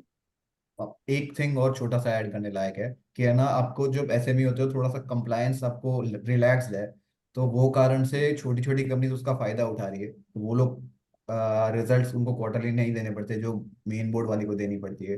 दूसरी चीज, एक और जिसका फायदा उठाया जा रहा है कि भाई वो यूटिलाइजेशन ऑफ फंड्स का, कितना पैसा अभी तक यूटिलाइज हुआ है उसका भी वो देखना उनको बहुत इंपॉर्टेंट है। पीरियोडिक, हाँ वो भी थोड़ा मिसिंग रहता है, तो वो चीज भी ट्रैक करना थोड़ा एक इशू रहता है। वो चीज का भी एक ध्यान रखना जरूरी है before you invest in SME. And I think वो एक वेरिएशन ऑफ फंड करके आता है, एक्सचेंज फाइलिंग में ही आता है। So we usually track that filing की भाई आपने अगर 100 करोड़ या 50 करोड़ जो भी रेज किया है, वो आपने जितना बोला था आरएचपी में वैसे रेज किया है नहीं किया है। मैं आपको एक स्टोरी बताता हूँ हमारी। हमने आई थिंक 2 साल 2 years back we wrote on one company. एक कंपनी थी हिप्पो कैप्स करके, जयपुर बेस्ड कंपनी। उनका आईपीओ आया था and after 1 year they came up with the filing कि हमारा तो पैसा मर्चेंट बैंकर लेके चला गया। सीरियसली, पूरा। सीरियसली। सो वी हमने वहां से वो स्क्रीनशॉट लिया। मैंने कहा कि यार ये 1 साल बाद कैसे पता चल रहा है कि तुम्हारा पैसा मर्चेंट बैंकर लेके चला गया भाई। You know you should have come early भाई, 1 महीने में 2 महीने में तुम कभी तो बताते। तुम 1 साल बाद बता रहे हो कि हमारा पैसा मर्चेंट बैंकर लेके जाएगा। तो दे आर कंपनीज जो ऑलरेडी इन तरह की चीजों में इन्वॉल्व हैं। And Ashwin Bhatia, if you know, he is a whole time member. उन्होंने यहाँ पे 2-3 कमेंट्री की थी अभी रिसेंटली, उनसे पूछा गया था तो ही सेड कि यार यहाँ पर इन्फ्लेशन ऑफ बैलेंस शीट, जैसा जितेश भाई आप बोल रहे हो, वो सबसे ज्यादा हो रहा है। एंड वैसी कंपनी ज्यादा टाइम तक टिक नहीं पाएगी, क्योंकि आप एक बार ट्रेड रिसीवेबल को हाइप कर सकते हो, 2-3 बार कर लोगे, कैश फ्लो को मैनेज कब तक करोगे? कहीं ना कहीं तो as a we are as a chartered accountant we know कि यार कहीं ना कहीं आप लगता फंसोगे। है आप उस कंपनी की जिसकी हम बात कर रहे हैं उसके अगर आप कैश फ्लो देखेंगे ना, आपको सीधा सीधा दिख जाएगा, मालूम चल जाएगा कि अरे प्रॉफिट तो 4-5 गुना हो गया, बट अभी भी देखेंगे तो पैसा तो है ही नहीं कंपनी के पास में। And icing on the cake is कि बहुत बड़े बड़े इन्वेस्टर्स भी जुड़े हुए हैं उस कंपनी के अंदर। 100% है, बहुत सारी कंपनीज है इनकी ऐसी। डाइल्यूशन को सेलिब्रेट किया जा रहा है ये मार्केट में। मतलब क्यूआईपी आ रहा है तो लोग खुशी मना रहे कि अरे वाह, तो कैश फ्लो थोड़ा तो चल जाता है। मतलब 3-4 साल तो देखा है कि प्रॉब्लम नहीं आती, तब तक तो कुछ नया तो मिल गया होता है खिलौना। स्टोरी हर स्टोरी मिल जाती है कुछ नहीं। कंपनी हर 2 महीने, हर मतलब आप तो देखो एसएमई आईपीओ, अगर आप देखोगे ना एसएमई में 6 महीने पहले आईपीओ आया, 25% तब डाइल्यूट कर दिया, 6 महीने बाद प्रेफरेंशियल अलॉटमेंट कर दिया, फिर और चल गया हाँ, तो 2 साल बाद क्यूआईपी कर दिया। ऐसी है कंपनी जो हर 6 महीने में फंड रेज कर रही है। मैं कहा कि तुम डाइल्यूट ही कर दो पूरा। पब्लिक सब कुछ 90% पब्लिक। होल्डिंग, मतलब वाइल्ड ऐसी वाइल्ड वेस्ट बना देते हैं उसको। ऐसी कंपनीज में एक टाइम के बाद में I would like to add on, उनकी जो अदर इनकम होती है, जो एफडी का पैसा पड़ा है, वो बिजनेस इनकम से ज्यादा हो जाती है। ऐसी कंपनी दूसरे इक्विटी में डालती है, वो दूसरे आईपीओ भरती है मतलब। हाँ, अरे ऐसी कंपनीज हैं। अब अभी है। आप देखोगे Indian companies, listed companies, I think Parth भाई विल एग्री कि 2-3 कंपनीज है कोलकाता बेस्ड कंपनीज है जो दूसरी कंपनीज में इन्वेस्ट कर रही है। वो 15-15, 20-20 करोड़, 25-25 करोड़ दूसरी कंपनी, दूसरी लिस्टेड कंपनी में डाल रही। भाई तुम्हारा काम है तुम्हारा बिजनेस बनाना। वो इनका ब्रेजिंग ऑपरेशन इतना बड़ा हो गया कि रोज 1-2 नोटिफिकेशन तो उनका ये आ रहा है कि भाई एचडीएफसी बैंक 25 करोड़ के, एचडीएफसी बैंक 25-25 करोड़ के एनएससी खरीदे हैं, अनलिस्टेड वाले कंपनी। करेक्ट, डेफिनेटली आ रही है सबको। तो लोग कुछ भी कर रहे हैं अभी। और सबसे इंपॉर्टेंट चीज है कि भाई थीम जो चल रही है ना, उसका नाम, वो नाम में ऐड कर दो। आई थिंक ये जो आप बोले ना, इसमें मेरे को राजीव बजाज की बात याद आती है कि उन्होंने बोला था कि अगर लोग स्कूटर बेचने से ज्यादा शेयर बाजार से पैसा कमाएंगे तो लोग उधर ही लग जाएंगे। तो अपन जो बात बोल रहे थे, तो इसलिए वो कंपनी भी वही कर रही है कि यार वही मेरे करने धंधे से लगी ज्यादा है। तो दूसरे के धंधे में सिर्फ पैसा लगा के कमा रहा हूँ, तो वही करता हूँ। आप मेथन एलॉयज करके एक कंपनी है सर, आप हाँ। देखना उनकी फाइलिंग्स देखना। अ, रोज रोज वो बाइंग कर रहे हैं, रोज बाइंग सेलिंग, मतलब ट्रेडिंग कर रही है। लिस्टेड कंपनी ट्रेडिंग कर रही है। मैं कहूँ इन्वेस्टिंग करे तो फिर एक बार ठीक है कि भाई चलो लिया, आपने छोड़ दिया। वो आप ले रहे हो, ऐसा लग रहा है कि वो ट्रेडिंग कर रहे हैं। 15 दिन में बेच दिया वापस माल, 15-15 करोड़, 20-20 करोड़ का माल लेके बेच रहे हैं। तो थोड़ा लिस्टेड थोड़ा कंपनीज जोर आर मारो, डूइंग मार्केट। एफएनओ वाले भी मिल जाएंगी कुछ कुछ कंपनी मतलब। तो रिटेलर से ज्यादा मजे तो कॉर्पोरेट्स ले रहे हैं, मेरे को ऐसा लग रहा है। आई थिंक जो आप बोलो ना वो पॉइंट है, और उसके ऊपर कुछ चेक्स आने चाहिए। मतलब आप प्रोसीड्स किसके लिए लेते हो और उसको कैसे यूटिलाइज करते हो, और अगर नहीं कर रहे हो ठीक है, क्योंकि चेक्स तो ऑलरेडी हैं बट उसके ऊपर स्ट्रिक्ट एक्शंस नहीं आ रहे हैं मेरे हिसाब से। यस यस वो यस। एक डिविएशन थोड़ा सा निमिष, मतलब थोड़ा सा एक सवाल मैं करना चाहूंगा यहाँ पे, since there are lot of क्या कहते हैं experienced investors with me, Chirag भाई है, जितेश भाई है, पार्थ भाई है, ये सब ओपन क्वेश्चन है मेरा। एक बात, आप एक एक्सपीरियंस आप बताइए ना अपना अपना कैसा है इन टर्म्स ऑफ, मैं आपको बताऊं कि इतनी सारी हमने बात कर दी, deviation of reports, equity dilution, funds utilisation, receivables, इतनी सारी बात कर दी, बट जितने लोग इन्वॉल्व हो रहे हैं कि people have their jobs outside investing, investing is not their main profession, बहुत लोग तो समझते भी नहीं है पूरी तरह ये गेम को कम्प्लीटली, उनके लिए तो बेसिक एक स्क्रीनर ही समझाना, डिकोड करना चैलेंज हो जाती है।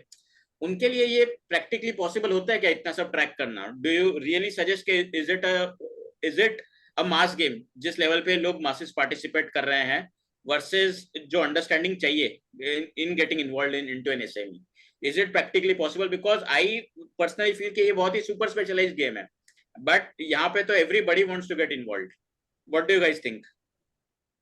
एग्रीड, मतलब सो सबका सबको समझ आना वो चीज कि बैलेंस शीट ऐसे देखी जाती है या ये सब रेड फ्लैग्स होते हैं, ये सब पता होना चाहिए। आउट ऑफ क्यूरियोसिटी काफी लोग देख भी लेते होंगे, लेकिन you are bang on right कि ये मास गेम तो डेफिनेटली नहीं है।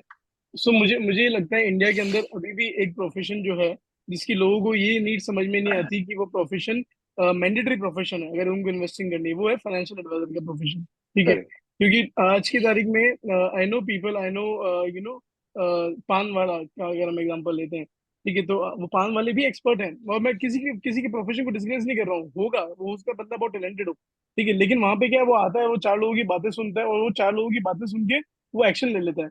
सो बेसिकली जैसा कि जनक भाई आपने कहा कि भाई लोगों के अंदर वो शायद फाइनेंशियल लिटरेसी नहीं, वो समझ नहीं है, कैश फ्लोज की बात करें तो शायद वो रिलेट नहीं कर पाएंगे कि क्या बोल रहे हैं, एक बार प्रॉफिट लॉस फिर भी समझ में आ जाएगा उनको, ठीक है, क्यूआईबी अगर बोलेंगे तो उनको वो भी समझ में नहीं आएगा। तो मुझे लगता है कि यहाँ पे हमको आपकी भी थोड़ी हेल्प लगेगी जनक भाई, because you have great reach with respect to public domain में आप काफी फेमस हैं, ठीक है, तो अगर आप कुछ इनिशिएटिव लें तो हम लोग डेफिनेटली, मुझे लगता है कि टू सम एक्सटेंट धीरे धीरे ये चीज स्टार्ट करनी पड़ेगी, बट या it will be in the benefit of the investors eight at a larger level. I think Parth bhai will agree to me कि research analyst is a very underrated profession and everybody will agree to me कि इतना underrated है जिसकी कोई हद ही नहीं है। और जो ये करेक्ट। काम कर रहा है, देखो इसमें सबसे बड़ा चैलेंज ये है कि जो ये काम कर रहा है ना, उसको सेबी ने इतना रेस्ट्रिक्ट किया हुआ है कि वो दूसरे लोग जो चाहते हैं करना वो भी नहीं कर पा रहे हैं। That is the biggest challenge I think. Regulator will also need to think. अभी और एक और जो कंसल्टेशन पेपर आया था सेबी का, I was reading correct. That, तो उसमें और इसको कॉम्प्लेक्स कर दिया है इसके ट्रांजेक्शन को, कि आपको 1 महीना का फीस नहीं लेनी देना पड़ेगी। है, 6 महीने का नहीं देना है, 1 1 महीने का देना है। तो आप किस तरह की हैबिट इनकॉर्पोरेट करने की कोशिश कर रहे हो रिटेल में? अगर वो 1 महीने का ही लेगा तो फिर भाई कैसे काम चलेगा? करेक्ट। तो वैसी चीजें हैं। बट मेरे को ऐसा लगता है कि जनक भाई, जिसको लगता है या जिसके पास टाइम नहीं है ना, उसको तो डायरेक्ट एसएमई में, तो क्या मेरे को लगता है कि इक्विटी मार्केट्स में निफ्टी 500 के बियॉन्ड जाना ही नहीं चाहिए। अगर खुद से इन्वेस्ट करना है और नहीं, अपन को खुद को पढ़ना भी नहीं है, तो निफ्टी 500 इज लाइक फिर स्टिल सिलेक्टेड कंपनीज जो माइट भी उनका रॉन्ग होने का चांसेस थोड़ा कम है, वहां पे भी होगा बट स्टिल वहां पर कम है। बाकी मेरे को ऐसा लगता है कि आई थिंक जिनके पास टाइम नहीं है उनको mutual fund are giving huge and very good returns. मेरे को नहीं लगता कि उससे बियॉन्ड आप खुद इक्विटी मार्केट में, मैंने जब मेरा पहला साल जब मैंने ट्रेडिंग करी थी, और म्यूचुअल फंड, मैं simultaneously I was doing trading as well as investing आप कह सकते हो, और एक तरफ मैं म्यूचुअल फंड चला रहा था। मेरे आर्टिकलशिप की बात है 6 7 years बैक। तो मेरा return of mutual fund is higher than my trading investing. उसमें तो और दिमाग खराब हुआ, टाइम लगा जो अलग। म्यूचुअल फंड में शांति से दिन में एक बार ही अपडेट होता है, वो भी नहीं देखा तो भी चला, वैसा काम है। तो मेरे हिसाब से जो जिनका टाइम नहीं है जिनके पास, उसको mutual fund is the best best way. और क्वांट का आप अगर रिटर्न देखोगे तो अपनी ट्रेडिंग इन्वेस्टिंग से खतरनाक आ रहा है। तो मेरे आई को लगता है थिंक कि यार जिसको जो आता है उसको वो करने देना चाहिए। तो आई थिंक मेरा लोग क्या काम, कर रहे हैं, हाँ, लोग क्या कर रहे हैं, म्यूचुअल फंड में तो डाल ही रहे, they are assigning some corpus की इस पे अपन सट्टा खेलेंगे, एंड वही पैसा अपन को वो दिख रहा है 4,500 करोड़, 4,800 करोड़ की जो इतना इशू साइज आया और लोगों ने सब्सक्राइब किया है। तो वो चलता रहेगा। एक्सपीरियंस बाय कर रहे हैं लोग, मेरे को लगता है। हाँ मतलब वो चीप थ्रिल जो चाहिए ना कि अरे लोग दुखी हो जाते हैं यार, मतलब सोशल मीडिया पे तो खैर दिखता ही है when you don't cover stock specific. मैं genuinely I have been making videos from last 3-4 years now, 2020 से स्टार्ट किया है। एंड अगर मैं जेनरिक बातें करूं and if I talk about, जैसे अभी आज कुछ मॉडल्स वगैरह शेयर किए, हाँ बैलेंस शीट कैसे रीड करनी है, if I start making content around it, वो कंटेंट का अपटेक ही लो होता है until and unless you don't take names of the stocks and case studies यार। मतलब 10 बार बोलना पड़ता है कि boss, this is not an education recommendation, but despite that people go and buy। in fact you पूरा content आप बना दो कि everything is good, business is good, 100 का प्राइस अर्निंग मल्टीपल है, हेंस पर्सनली मुझे मार्जिन ऑफ सेफ्टी उतनी feel नहीं होती, क्योंकि यहाँ पे there is very little room for me going wrong. उसके बाद लोग स्टॉक खरीद के फिर चैनल पे आके कमेंट करते हैं कि आपने बोला था ये स्टॉक खरीद लिया, अभी ऊपर नहीं जा। अरे मैं बोला भाई, तो प्रॉब्लम इज के people are disappointed, they are here, जैसे पार्थ ने बोला अभी के they are here for thrill.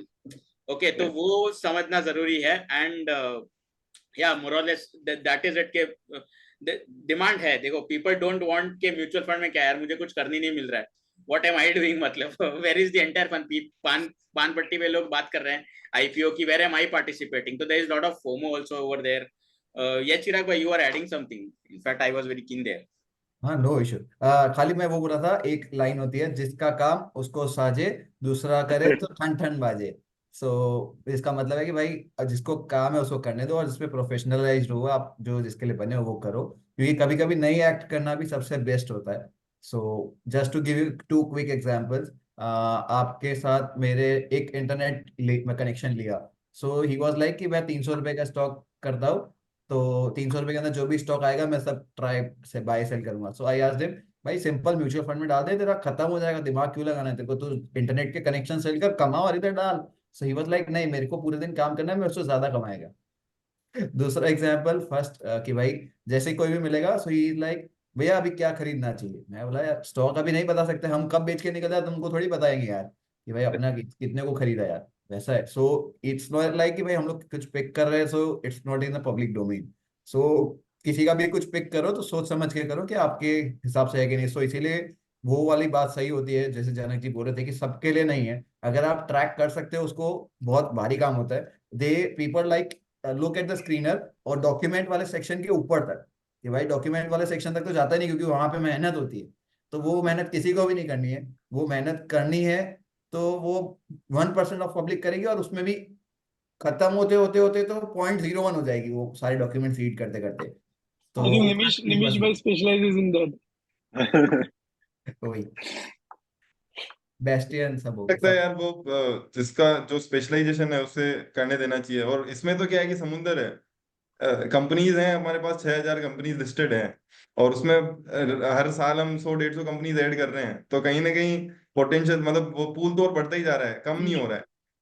अरे उसके तो बाद लक का रोल तो आप नेगेट करो, मतलब आप 500 पेज के आरएसपी पढ़ लो निमिष भाई, कॉन कॉल पढ़ लो, मैनेजमेंट इंटरव्यू अटेंड कर लो, उधर बद्दी में जाके स्कटल बट कर लो, और फिर बाई करो, और फिर बगल में बैठा आपका रिटेलर आपके साथ वाली ऑफिस में बोलेगा यार मैंने तो आईपीओ में लाके 80% 70% ऐसे ही बना लिया, आप बद्दी तक पहुंच गए, आप 12% पे बैठे हो ताली यार, मतलब इससे अच्छा तो लाइफ एंजॉय कर लेते। तो ये भी होगा, डू नॉट एलिमिनेट द मैं रोल ऑफ लक मैं ऑल्सो। मैं तो बोल ही रहा हूँ कि sir, the most underrated job और most underrated profession is where we are. हम जो करेक्ट। सारे मिलके जो डिस्कशन कर रहे हैं, वो we are the most underrated person in the whole market intermediate में हम जो बोल रहे हैं ना, क्योंकि इंडिया में 1,000 रिसर्च एनालिस्ट हैं केवल, अगर हम उसमें बात करें तो आधे तो अपन ने भी सेबी रजिस्ट्रेशन नहीं लिया, अपन तो चलो वैसे भी किसी स्टॉक पे कमेंट नहीं कर रहे हैं, but still there is a lot of headroom जहाँ पे अवेलेबल है।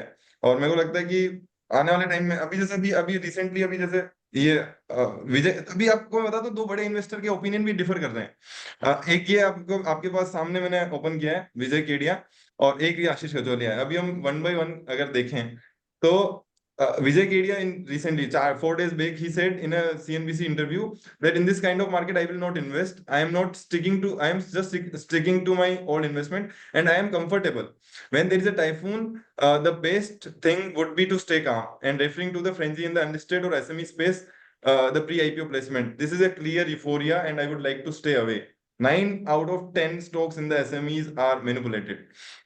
आई थिंक वो किसी सबके रील में कहीं ना कहीं आई होगी, बट स्टिल अब दूसरा जो ओपिनियन है वो आशीष कचोलिया, आशीष भाई का है, जो there he is very much into SMEs and उनका बहुत बहुत बड़ा इन्वेस्टमेंट आई थिंक अभी धीरे धीरे एसएमई की तरफ भी शिफ्ट हो रहा है, क्योंकि देखो दो चीजें हैं. He is saying कि यार don't punish the whole market for a few bad apples, and Vijay bhai is saying कि 9 out of 10 stocks are manipulated. But अगर हम देखेंगे तो ये काफी प्री आईपीओ में भी एग्रेसिवली काम कर रहे हैं, एज वेल एज अगर हम देखोगे काफी यू नो एसएमईज में आपको आशीष कचोले का नाम दिख जाएगा. सो ही इज सेइंग कि we have to believe that investors are wise people and who will do their homework before putting their hard and money in the specific company. This is the capitalism at its best.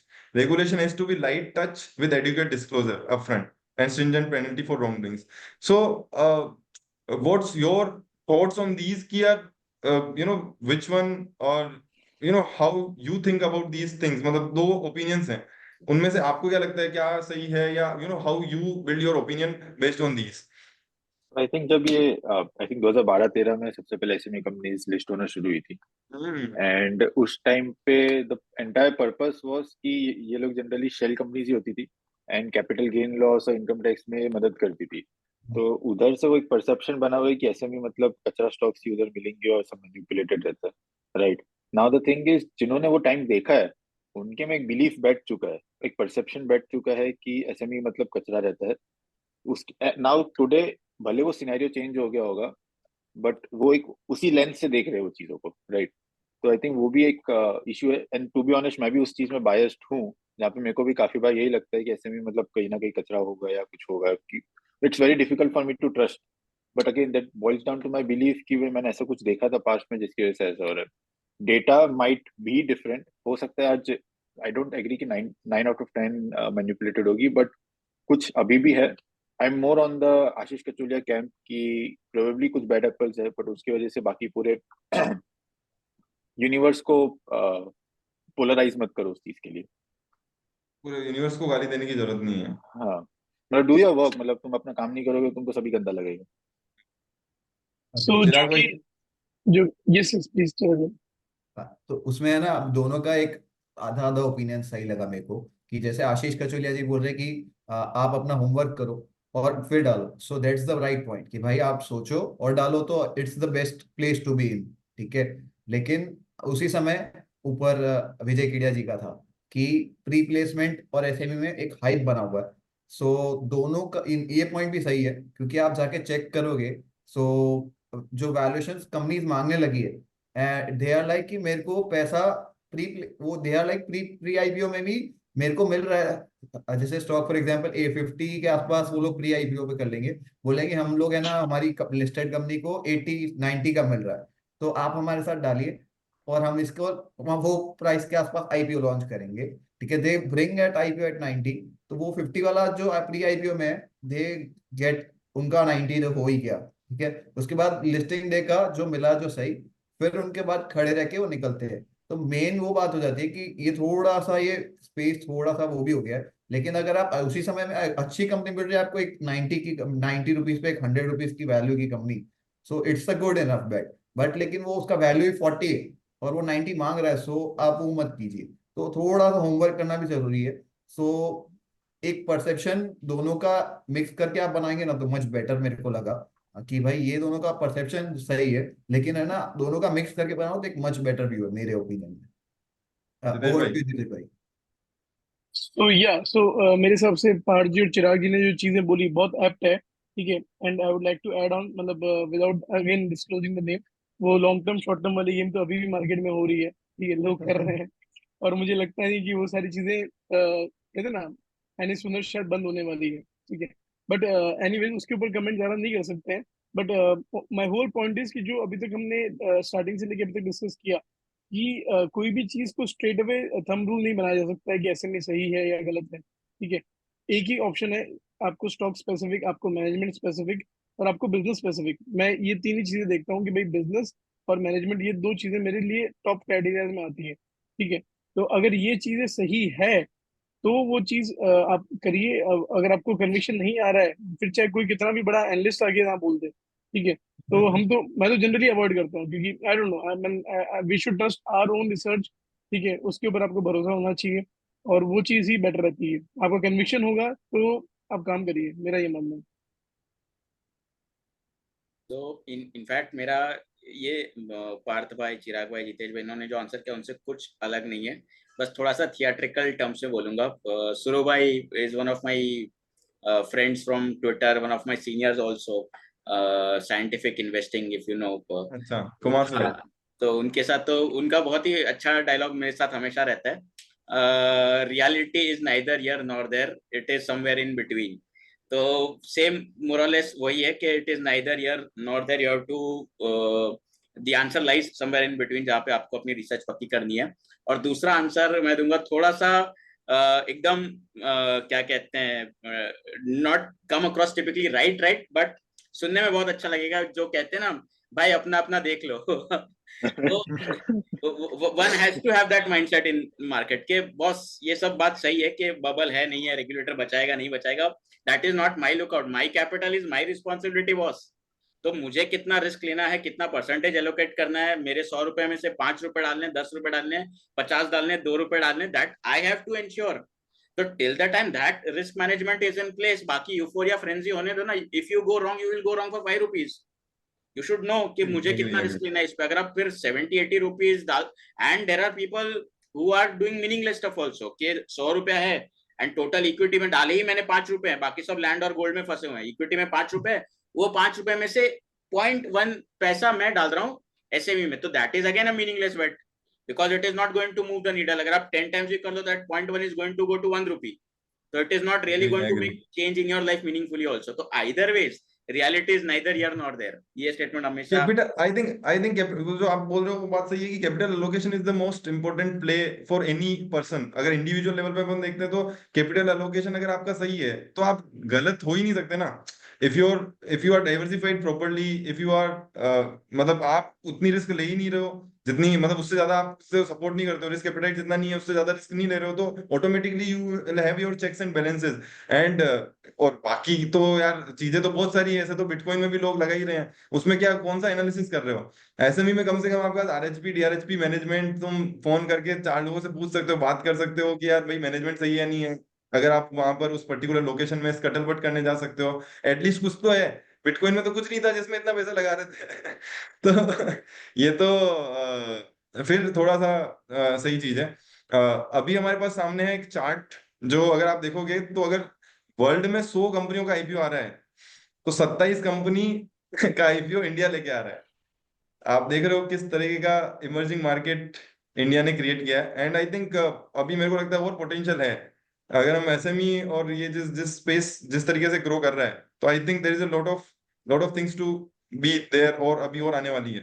तो ये एक बहुत important चीज है। और जो सब अभी तक हमने डिस्कस किया उसका सबसे इंपॉर्टेंट चार्ट है हमारे पास अब, ये है होल्डिंग पीरियड आईपीओ के बाद कौन कैटेगरी का इन्वेस्टर कितने टाइम तक रखता है, उसका चार्ट है। सो अगर आप पहला पहला चार्ट देखोगे, it's an FPI, foreign portfolio investor. So अगर इनको आईपीओ में मिला पैसा, सो दिस इज चार्ट की वो मतलब कब तक बेचेगा, मतलब it's a 1 month, 3 month, 6 month और 1 ईयर, ऐसा इट्स अ फ्लो। तो अगर आप देखोगे तो उन्होंने 66.7% शेयर्स एग्जिट किया, अगर आप देखोगे, और वो आपने ओवर द 1 ईयर उन्होंने एग्जिट किया। अगर आप इंडिविजुअल लेवल पे देखोगे तो पहले ही वीक में उन्होंने 15% निकाल दिए। म्यूचुअल फंड देखोगे, म्यूचुअल फंड सबसे धीरे धीरे धीरे धीरे चल रहे हैं। म्यूचुअल फंड और इंश्योरेंस को अगर आप देखोगे तो वो बहुत ही स्लो, मतलब बहुत ही, मतलब they are the real long term investor. वहीं अगर आप बैंक्स को देखोगे, बैंक्स आर और सुपर्ब। अगर आप बैंक्स को मेरे देखोगे तो इंडिविजुअल जहां पे 50% बेच रहा है, वहां बैंक्स 80% बेच के निकल जाते हैं पहले ही। मेरे को लग रहा है बैंक्स का तो प्लेजिंग वाला होगा, प्लेजिंग का माल बेच रहे होंगे ये लोग। नहीं नहीं, ये आईपीओ है, आईपीओ स्टॉक्स। आज आपको आईपीओ मिला, जैसे आपको भी मिला मुझे भी मिला, तो बैंक्स को हाँ, जो आईपीओ मिला उसमें HDFC bank can participate in the anchor book. So okay. जैसे ही उनका 1 वीक खत्म हुआ, 80% माल आउट। वो प्रोप्राइटरी डेस्क होता है ना उनका भी, एचडीएफसी का प्रोप्राइटरी डेस्क चलता है। अच्छा, हाँ, ओके। तो एंड कॉर्पोरेट का अगर देखोगे तो 32% फर्स्ट डे भी बेच देंगे वो।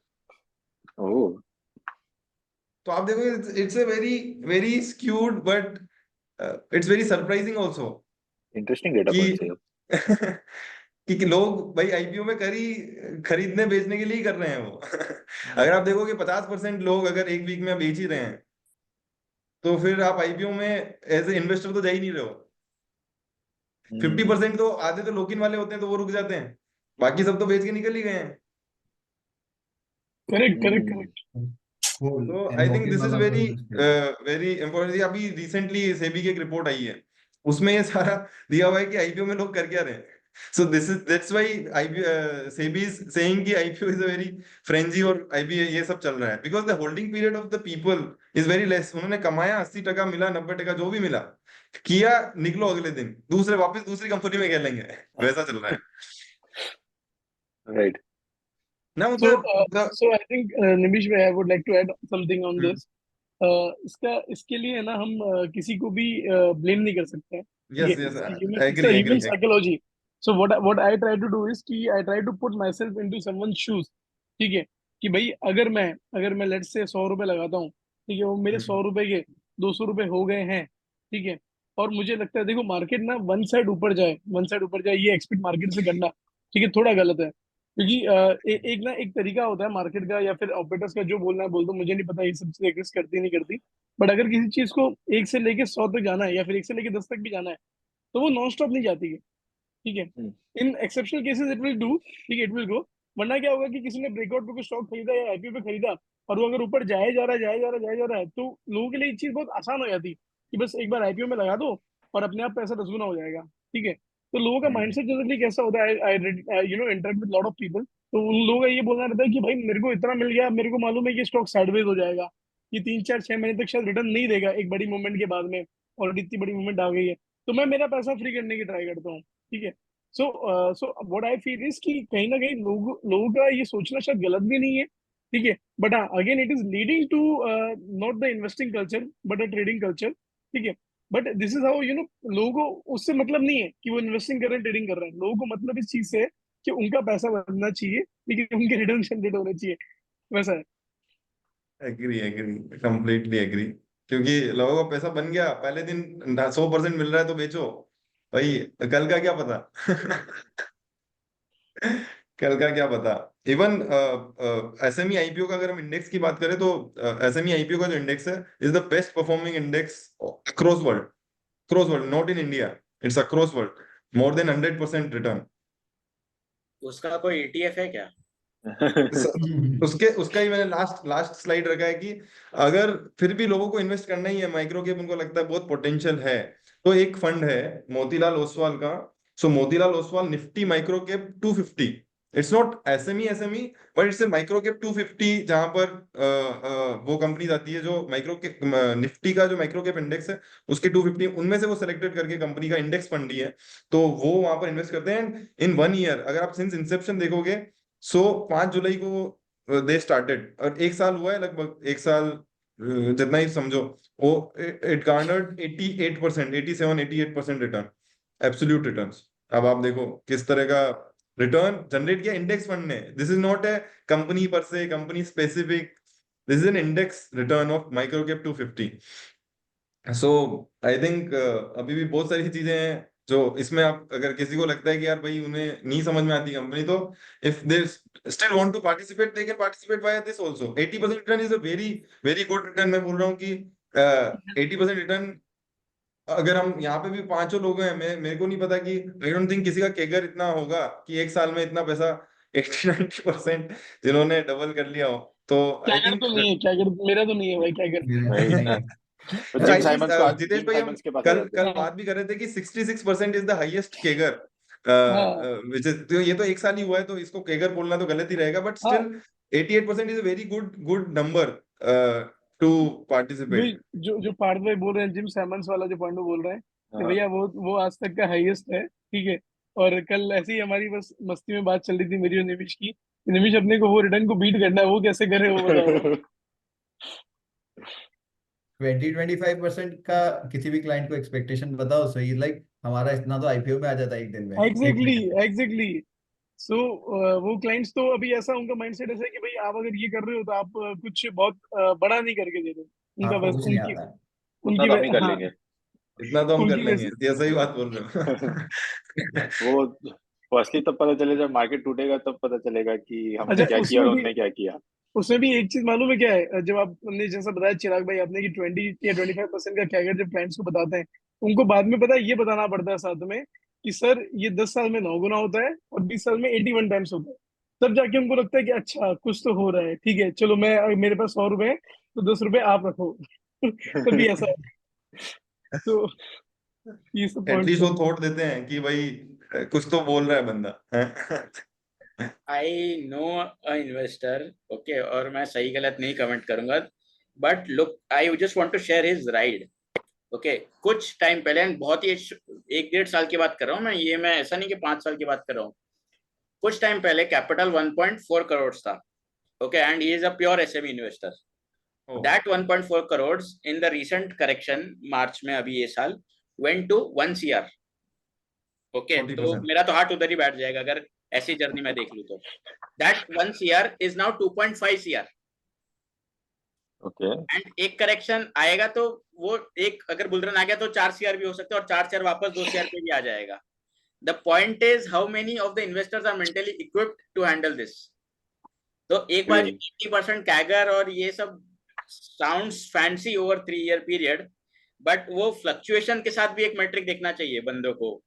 Risk if somebody is adjusted. really, and यहाँ पे तो रिसर्च एनालिस्ट और एडवाइजर्स बैठे हुए हैं, they should also tell कि बॉस वो while you are seeing 30-40% का कैगर, बट एक साल ऐसा आएगा कि you would be down 20% also, 20-25% also, so be mentally prepared also। वो सब एवरेज आउट, और इसमें भी होगा वो तो अगर हम इस इंडेक्स की भी बात करें तो यहाँ पे भी कहीं ना कहीं वो टू वो सही बोल रहे थे जितेश भाई कि यार एक ही लाइन में ऊपर जाना is not possible for company हो, इंडेक्स हो, कुछ भी हो। कहीं ना कहीं आपको वापस एक बार झटका तो लगता ही है, और वो वहां पर अगर आपने बैलेंस खो दिया या आपने कंपनी नहीं पड़ी हुई है तो फिर आदमी फिर वापस वहीं आ जाता है जहां से स्टार्ट किया था। So completely agree. अब मेरा एक क्वेश्चन है सबसे कि सबको तीन चीजें बतानी है जो आपके लिए सबसे इंपॉर्टेंट है when you are investing in SME. So starting with Janak bhai, कि क्या तीन चीजें हैं जो आपके लिए सबसे इंपॉर्टेंट है, मतलब और भी चीजें होंगी, 10-15 चीजें होंगी, बट फर्स्ट 3 थिंग्स। तो सबसे ऊपर तो पहले तो कैश फ्लो आता है कि भले फ्री कैश फ्लो नेगेटिव हो, that is still okay, but cash flow from operations देखना, even if cash flow from operations are मतलब not positive, then where is it stuck, is it the inventories, is it the receivables, तो वो एक cash flow की sanity सबसे पहले देखो। Okay, तो वहीं पे 9 out of 10 तो उधर ही निकल जाएगा। Second is try to look at some of the promoter pedigree, कि what promoters are doing, what is his vision, are there any interviews available, okay, try to see। अभी network धीमे धीमे बढ़ रहे हैं, उतने नेटवर्क्स है नहीं, but this is something that I am aggressively working on, के ग्राउंड रियलिटी या somebody who has scuttle butted, who has spoken to the investor, कि वहां से कुछ insight मिले, what are the vibes। The third thing is the starting valuations, post IPO what valuations it will get listed on, तो एक margin of safety उधर built हो जाती है कि even if I go wrong, and obviously it is assuming कि I am looking to invest in a company which is जो business में एक लॉन्जेटिविटी हो। ओके, तो ऐसा नहीं है कि I just want to invest in a commodity business, और जैसे without getting into the names के शोरूम का आईपीओ आ गया तो I would run after this। So these are the 3 things: cash flows, promoter pedigree, and the starting valuations। This is what ideally I should be looking at as per DRHP, and obviously other tools are there, DRHP, media reports, etc। I think Ritesh भाई। So perfectly mention by Janak भाई, काफी insightful था जो उन्होंने बताया।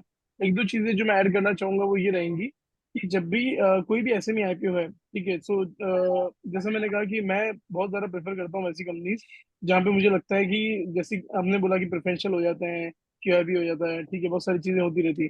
तो जिसके लिए जहाँ पे मुझे लगता है कि scalability and again regulatory involvement कम है, ठीक है, उस तरीके की कंपनी, और जहाँ पे पैसा रॉ मटेरियल है, पैसा रॉ मटेरियल बेसिकली, ठीक है, ऐसा नहीं है कि उसको बाद में बहुत ज्यादा अप्रूवल्स लेनी पड़ती है या फिर वो बिजनेस को बढ़ा नहीं पा रहे हैं। And on over and above that, अगर कोई कंपनी प्रोफेशनल मैनेजमेंट एसएमई के अंदर रख रही है, ठीक है, उसके सीएफओज इन प्लेस हैं, ठीक है, ये सारी चीजें हैं, तो मैं मेरे को थोड़ा सा वो बेटर लगता है। प्लस मैं कभी कभी ये भी देखता हूँ कि कोई एसएमई कंपनी के अंदर जो उसके टॉप 10 वेंडर्स हैं या टॉप 10 सप्लायर्स हैं, ठीक है, वो नामी जामी है क्या, ठीक है, और उनका जो रेवेन्यू आ रहा है, ठीक है, वो बहुत कॉन्सेंट्रेटेड रेवेन्यू है कि भाई कहते हैं ना, ये 2 लोगों से 80% का बिजनेस कर लेता हूँ मैं, और बाकी के 8 लोगों से मैं 20% का बिजनेस होता है। तो वो मुझे कभी कभी एक रिस्क फैक्टर के अंदर दिखता है कि अगर कभी कल को ऐसे भी कंपनी में वैसे भी स्टेबिलिटी कम होती है, तो अगर कल को एक वेंडर मेरा चला गया है, या फिर एक जिससे मैं बिजनेस कर रहा हूँ चला गया, ठीक है, तो उस कंपनी की रिस्क कितनी ज्यादा बढ़ जाएगी। तो दैट इज वन पॉइंट।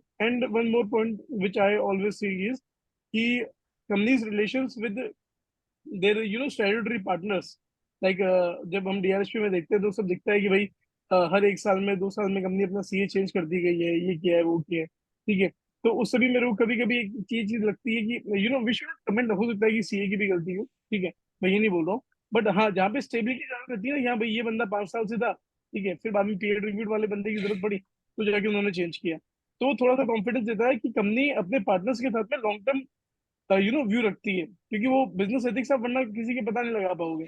और जैसा कि हमने कहा कि बहुत सारे professionals are not comfortable with unethical practices और विंडो ड्रेसिंग, तो बहुत सारे सीए बिना रीजन दिए वो कंपनीज को छोड़ भी देते हैं। तो these are small small points other than the major and the important points covered by Janak bhai, I would like to add. Yes yes, completely agree. Parth भाई, आप क्या क्या So देखोगे? so I think काफी पॉइंट्स कवर कर दिए, but I think top जो मैं देखूंगा, सो इन केस ऑफ एसएमई तुम्हारा की मैनेजमेंट हमेशा रहेगा, क्योंकि तुम्हारा जो प्रमोटर होगा वही सबसे ज्यादा यू नो बिजनेस चला रहा होगा। तो आई थिंक सबसे पहले तो प्रमोटर देखना जरूरी है। Second is the reason you are investing in SME companies कि तुम छोटे से बड़ी कंपनी में इन्वेस्ट करना चाह रहे हो जो आगे जाके बड़ी बनेगी। तो स्केलेबिलिटी इज वेरी इंपॉर्टेंट। ऐसा नहीं होना चाहिए कि तुम छोटी कंपनी में इन्वेस्ट कर दिए और वो छोटी रहने वाली है, राइट। तो अल्टीमेट पर्पज इज कि तुमको मेन बोर्ड पर जाती हुई दिखनी चाहिए, उधर से लार्ज कैप या जो भी स्केलेबिलिटी। बनती हुई दिखनी चाहिए, होनी चाहिए। तीसरी अगेन जैसे मैंने बोला, बैंकर, क्योंकि द फर्स्ट इंस्टेंस की कौन है उसका बैंकर, क्योंकि मेरे को प्रोबब्ली मुझे मैनेजमेंट से बात करने मिलेगा नहीं मिलेगा, आई डोंट नो, बट मेरे को पता है बैंकर अगर ढंग का है तो उसने ऑलरेडी मैनेजमेंट से क्लोजली वर्क किया है, एंड उस कुछ भी रेड फ्लैग्स होंगे तो उसने आईपीओ लाया नहीं होता, राइट। तो I think this are the things I would see. Agree, even I follow the same. Like अगर मेरा मैं ऐड करूं तो मेरे लिए सबसे पहले आई थिंक जैसा पार्थ भाई ने बोला कि merchant banker is I think very very much important. उसके बाद सबसे इम्पोर्टेंट है कि उनका जो तो मैं जनरली पढ़ लेता हूँ, तो मैं मतलब बहुत सारे लोग नहीं पढ़ते, बट आई जनरली प्रेफर कि यार एक बार रिस्क फैक्टर पढ़ लो, आप टॉप 10 रिस्क फैक्टर पढ़ लो, बस इतना सा कर लिया जितना आपको मोटा मोटी पता चल जाएगा। प्लस आपको बिजनेस सेंस होना चाहिए कि उसमें टेलविंड्स हैं, दैट्स इट। अगर टेलविंड्स हैं, कैपेक्स कर रहा है, ग्रोथ है, एवरीथिंग कैन बी, मतलब हो सकती है, पॉसिबिलिटी है। बट वहीं अगर कैश फ्लो एक और पॉजिटिव चीज है जो मेरे को बहुत लगता है, मेरे को लगता है कि अगर किसी भी कंपनी को पढ़ना है ना, बड़ी लिस्टेड कंपनी हो, लार्ज कैप हो, स्मॉल कैप हो या माइक्रो कैप, कुछ भी हो, कैश फ्लो मैनेजमेंट, अगर किसी कंपनी आपने कैश फ्लो पढ़ना सीख लिया तो मतलब बैलेंस शीट पीएनएल से ज्यादा इंपॉर्टेंट है कैश फ्लो। अगर आपको वहां समझ में आ गया ना कि क्या उसमें क्या मैनेजमेंट करना बहुत डिफिकल्ट है, कुछ भी करोगे आपको पता चलेगा, ट्रेड रिसीव में मूवमेंट पता चलेगा, आपका बार बार फंड रेज करोगे फाइनेंसिंग एक्टिविटी में पता चलेगा, इन्वेस्टिंग में करोगे तो कहीं ना कहीं पॉजिटिव है कि यार कैपेक्स कर रहा है बंदा, तो क्या चीज है, कितना कितना यहाँ से सेल्स बढ़ सकती है, कितना चीजें चेंज हो सकती है। तो I think cash flow is the you know अगर आपको करना है इन्वेस्ट तो कैश फ्लो समझ में आना is like you are champ. अगर आपको कैश फ्लो समझ में आता है तो you are champ. I think CA में भी हमारे यही बोलते हैं कि भाई कैश फ्लो बना लिया, बैलेंस मैच हो गया कैश का, तो बिल्कुल बाकी सब चीजें सही होगी तभी कैश फ्लो मैच हुआ, बाकी कैश फ्लो मैच ही नहीं हो सकता है। तो सीए को कहीं भी मैनेजमेंट करना होगा, अगर स्टैट्यूटरी ऑडिटर अगर कुछ सोच रहा है, मैनेजमेंट करने की कोशिश भी कर रहा है, तो उसको कैश फ्लो में करना ही पड़ेगा, अदरवाइज पॉसिबिलिटी ही नहीं है।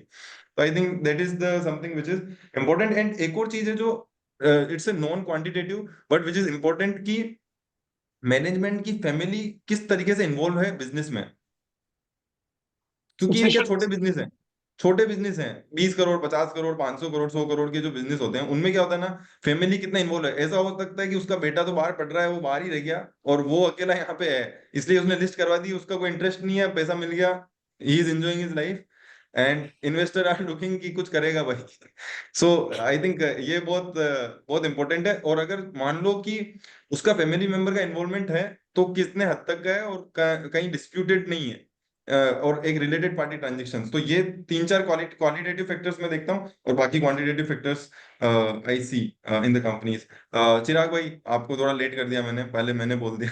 नो मैंने कहा इश्यूज सारे ब्रो। पॉइंट सब ले लेंगे तो फिर मैं क्या बोलूंगा। हाँ कोई issues नहीं। मेरे तो खाली दो बचे।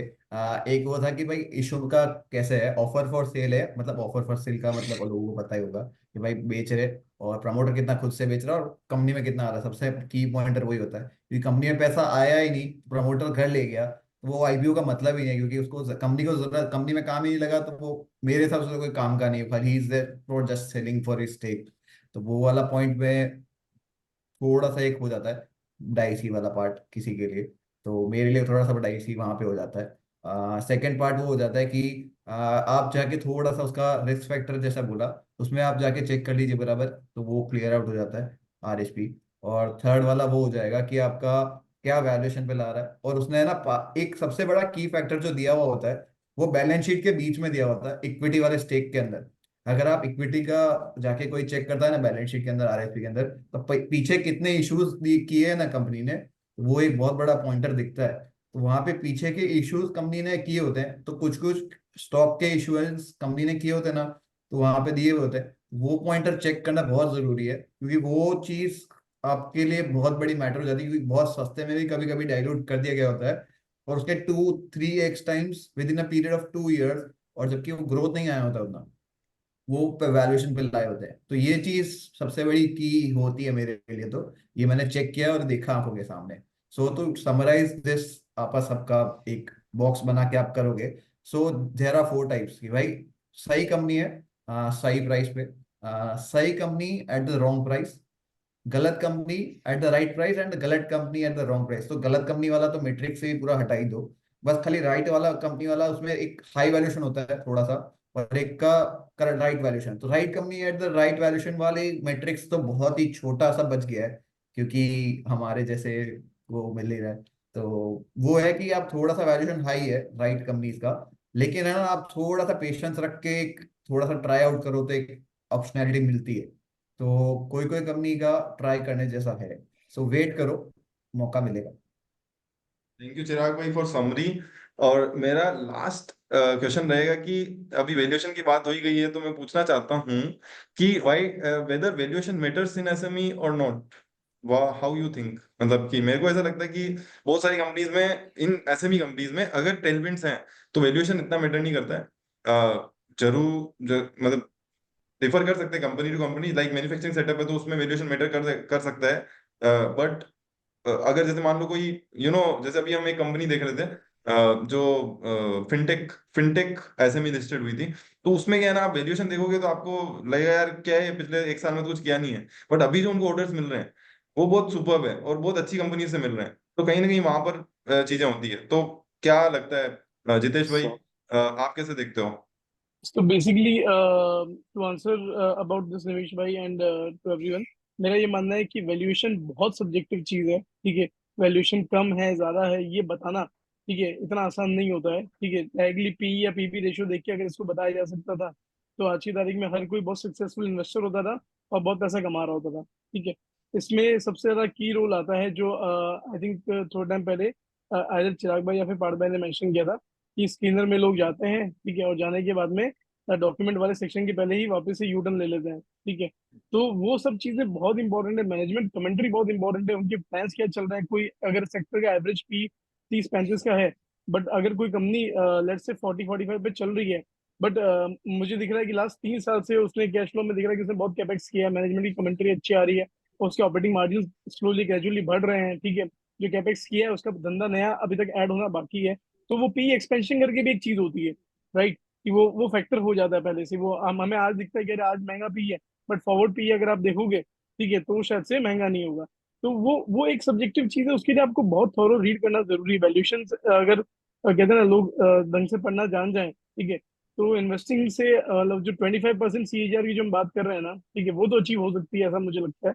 तो it is not straight forward answer I would like to give for this. I think it's a subjective thing, depends upon company to company and case to case. Along with that, हाँ, थोड़ी higher valuation justified है अगर capex strong हो रही है तो, ये मेरा मानना है। पार्थ भाई? So, valuation again extremely subjective, but वो पर्सनैलिटी पे भी आपकी डिपेंड करती है कि what kind of investor you are, right? So to be honest, मैं तो बहुत ही रिस्क एवर्स हूँ, तो जनरली मैं ऐसे ही देखता हूँ जहाँ पे मेरे को मल्टीपल रीरेटिंग मिलेगा, रादर देन वो अपॉर्चुनिटी जहाँ पे सिर्फ मल्टीपल स्टेबल रह जाए तो मेरा पैसा बन जाएगा। बिकॉज वेन एवर यू पे हायर मल्टीपल, तुम कहीं ना कहीं एक अच्छी एक्सपेक्टेशन लेके चल रहे हो, या मार्केट ऑलरेडी एक्सपेक्टेशन लेके चल रहा है कि ग्रोथ डिलीवर करेगा, and if the company is not able to deliver due to some reason, जो डी रेटिंग का हिट लगता है वो काफी अच्छा खासा रहता है। एंड मैं तो पर्सनली एक्सपीरियंस किया ऐसा हिट, तो मैं जनरली वही देखता हूँ कि जहाँ पे मेरे को री रेटिंग मिलेगा rather than D rating plus growth मिलेगा तो ज्यादा पैसा बनेगा करके। एग्री तो एग्री। Re-rating potential और tailwind, I think it's a very important part of valuation. जनक भाई।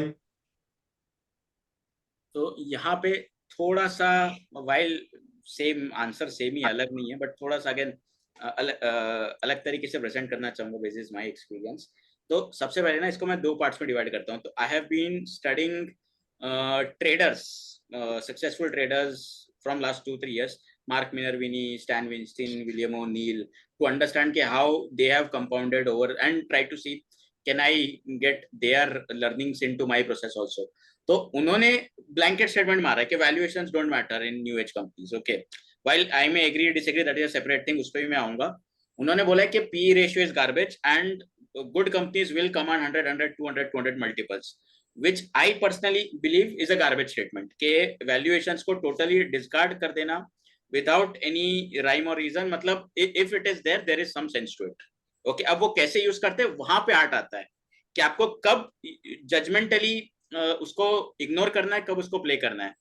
Coming to the second part of the answer के पी मल्टीपल ना या कोई भी वैल्यूएशन मल्टीपल इज नॉट, अब ये बहुत ही क्या कहूंगा मैं, कंट्रोवर्शियल स्टेटमेंट है, is not for downside management, नहीं, not purely for margin of safety, but entry P multiples इसलिए इंपॉर्टेंट हो जाते हैं क्योंकि वो आपको री रेटिंग का स्कोप देते हैं। अगर आप से for example, for sake of simplicity, let us take the case of price earning multiple, अगर आप आज 15, 20, 25 अर्निंग वाली पी मल्टीपल वाली कोई कंपनी में आप एंटर करोगे तो आपको स्कोप है कि आपको वो यूफोरिया का फायदा मिलेगा जब मार्केट उसको रिकॉग्नाइज करके 50-100 का मल्टीपल देगा, तब आपका पैसा बनेगा। जब धुलाई होनी है ना तो वो 20 का मल्टीपल 10 हो जाएगा और आपका पैसा आधा हो जाएगा, तो आपको डाउनसाइड प्रोटेक्शन नहीं मिल रहा है ऑनेस्टली। तो ये स्टेटमेंट को आप इन्वर्ट करके देखो कि वैल्यूएशन इज मोर कि आप जब मलाई आएगी ना तो काफी भर भर के आएगी, तब फायदा मिलेगा, वो पर्सपेक्टिव से आप देखो वैल्यूएशंस को। यस यस, तो आई थिंक जो जो जनक भाई ने बोला और पार्थ भाई ने बोला कि जहां पर पोटेंशियल है, वहां पर जहां पर रीरेटिंग का पोटेंशियल है, वो कंपनीज में अगर एट अ राइट वैल्यूएशन पे घुसते हैं तो कहीं ना कहीं वहां पर पोटेंशियल होगा। डाउन साइड भी होगी तो लिमिटेड होगी। अभी तो स्टील की कंपनी वो ऑब्वियस, जो अभी हमने देखा था 1300% जिसमें गेन हुआ, दे आर इनटू मेटल्स और स्टील्स, और वहां पर आप पी देखोगे तो मोर देन 100 का पी है उसका। जबकि अगर हम स्ट्रक्चरली देखें, अगर हम पिछले अगर 100 साल को भी एनालाइज करें तो कोई कंपनी ऐसी नहीं है जो स्टील में या फिर आयरन ओर में आप काम कर रहे हो और आपको सिंगल डिजिट मल्टीपल मिलते हैं जनरली कंपनीज को। जहां पर अभी तो चलो सारे ही मल्टीपल थोड़े से बढ़े हुए हैं स्टील कंपनीज के भी, बट फिर भी 15-20 से ज्यादा का मल्टीपल नहीं है बड़ी बड़ी लिस्टेड कंपनीज का। तो कहीं ना कहीं वो है, बट जहाँ छोटी कंपनियां होती है वहां पे पोटेंशियल अगर बड़ा है तो कहीं ना कहीं वो उसमें फैक्टरी ऑलरेडी होने लग जाता है। इसका नहीं स्टॉक ऑलरेडी चलता है कि कहीं ना कहीं आप जो 1 का 10 करने में जो आपको टाइम लगेगा, वो जो कंपनी ऑलरेडी 10,000 पे, उसको उसको उसको ज्यादा टाइम लगेगा जितना आप एक से 10 कर दोगे। तो आई थिंक वो एक चीज है। तो आई थिंक चिराग भाई, एनीथिंग टू ऐड? हाँ, खाली मेरा एक पॉइंट छोटा सा एक कर सकते हैं इसमें। एक बीच का रास्ता जो इन्वेस्टर निकाल सकता है, रिस्क रिवॉर्ड रेशियो रख ले कि भाई मेरे को 10 रुपए डालो तो मेरे को 30 रुपए चाहिए, ठीक है? बस सिंपल रखो, तो है ना, डालो पैसा उतना ही कि भाई आपको रिस्क रिवॉर्ड सेट हो जाए। अगर रिस्क रिवॉर्ड नहीं सेट हो रहा ना तो आप निकल जाओ वो चीज से, ठीक है? तो जैसा मैं जितेश जी के साथ अग्री कर रहा हूँ, क्योंकि मैं खुद भी वही चीज इस्तेमाल कर रहा हूँ, क्योंकि लिक्विडिटी का फ्लो इतना है ना कि आप उसके अगेंस्ट तो बेट कर ही नहीं सकते। सो थोड़ा सा आपको फॉरवर्ड वाला एक एस्टिमेट आपको निकालना ही पड़ेगा, और वो स्क्रीनर में नीचे जो डॉक्यूमेंट्स वाला सेक्शन है वही एनालाइज करने के बाद आपको पता चलेगा। तो वहां पे जाके आप फिर आपका रिस्क रिवॉर्ड बैठा लो और एलोकेशन बैठा लो, तो एलोकेशन में आप एडजस्ट कर लो, तो आपका एक थोड़ा मल्टीपल थोड़ा एडजस्ट कर लो कि भाई आपको इतना ही रिटर्न मिलेगा। आप 100% का एक्सपेक्टेशन नहीं रख सकते, 40-50 का रखो तो आपका एक अच्छा खासा एक बन जाएगा game over the period of time ऐसा। एक चीज मैं ऐड करना चाहूंगा, चिरागी ने एक बहुत ही ब्यूटीफुल चीज बोली, रिस्क रिवॉर्ड रेशियो 1:3 वाला।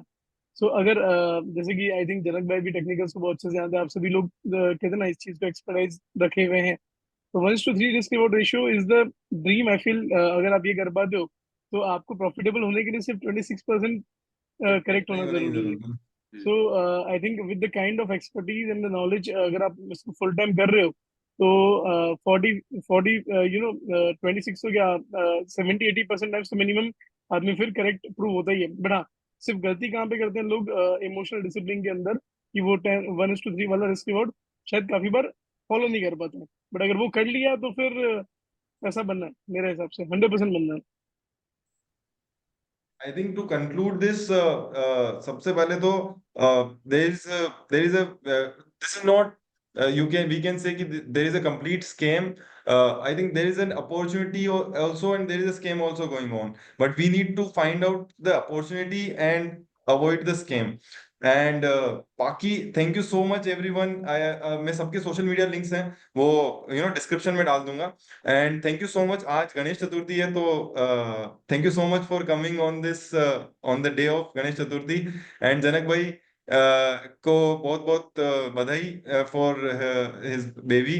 And everyone thank you so much, thank you for your time and do follow, subscribe and like our channel, and we are thinking of creating something more on this side. तो आपके कोई opinion हो तो comment box में, और आप सभी को भी, आप भी जो चारों हमारे जो आज के पैनलिस्ट हैं, अगर आपका कोई ओपिनियन हो कि हम इसको किस तरह से बेटर कर सकते हैं, आई एम थिंकिंग कि हम कुछ और चीजें इसमें ऐड करें। And rather going for a topical, rather we can also have some news-based discussion over a week or over a fortnight, something kind of. तो अगर if you have any opinion, just drop in the comment box. Thank you so much. Bye So bye. before I say thank bye you bye for to everyone, मैं भी आप सभी को काफी काफी धन्यवाद देना चाहूंगा, एंड स्पेशली टू निमिष। निमिष ने बहुत ही अच्छा इनिशिएटिव लिया, बहुत ही अच्छे दिन चीजों को Correct. शुरू किया। एंड जहाँ पे भी निमिष आपको जरूरत पड़े तो हम लोग तो आपके साथ हैं ही। And it was a really great session with all of you, got amazing inputs, and happy Ganesh Chaturthi to everyone. Thank Great you initiative, Saurabh, Nikhil. इतना अच्छा आपने इनिशिएटिव लिया। मस्ट रियली गिव क्रेडिट्स के bringing people together on the forum. और in fact आज मुझे 2-3 चीजें सीखने मिली कि मैं अब अपने इन्वेस्टिंग में और कैसे ऐड कर सकता हूँ। तो I am in fact equally thankful to all the panelist also, Chirag bhai, Parth bhai, Jitesh bhai and Nimish for getting us together. मतलब very good day to start. Please will be more than happy to contribute. Nimish, एक 1 phone call away. Thank you so much. Thank you everyone. Thank you.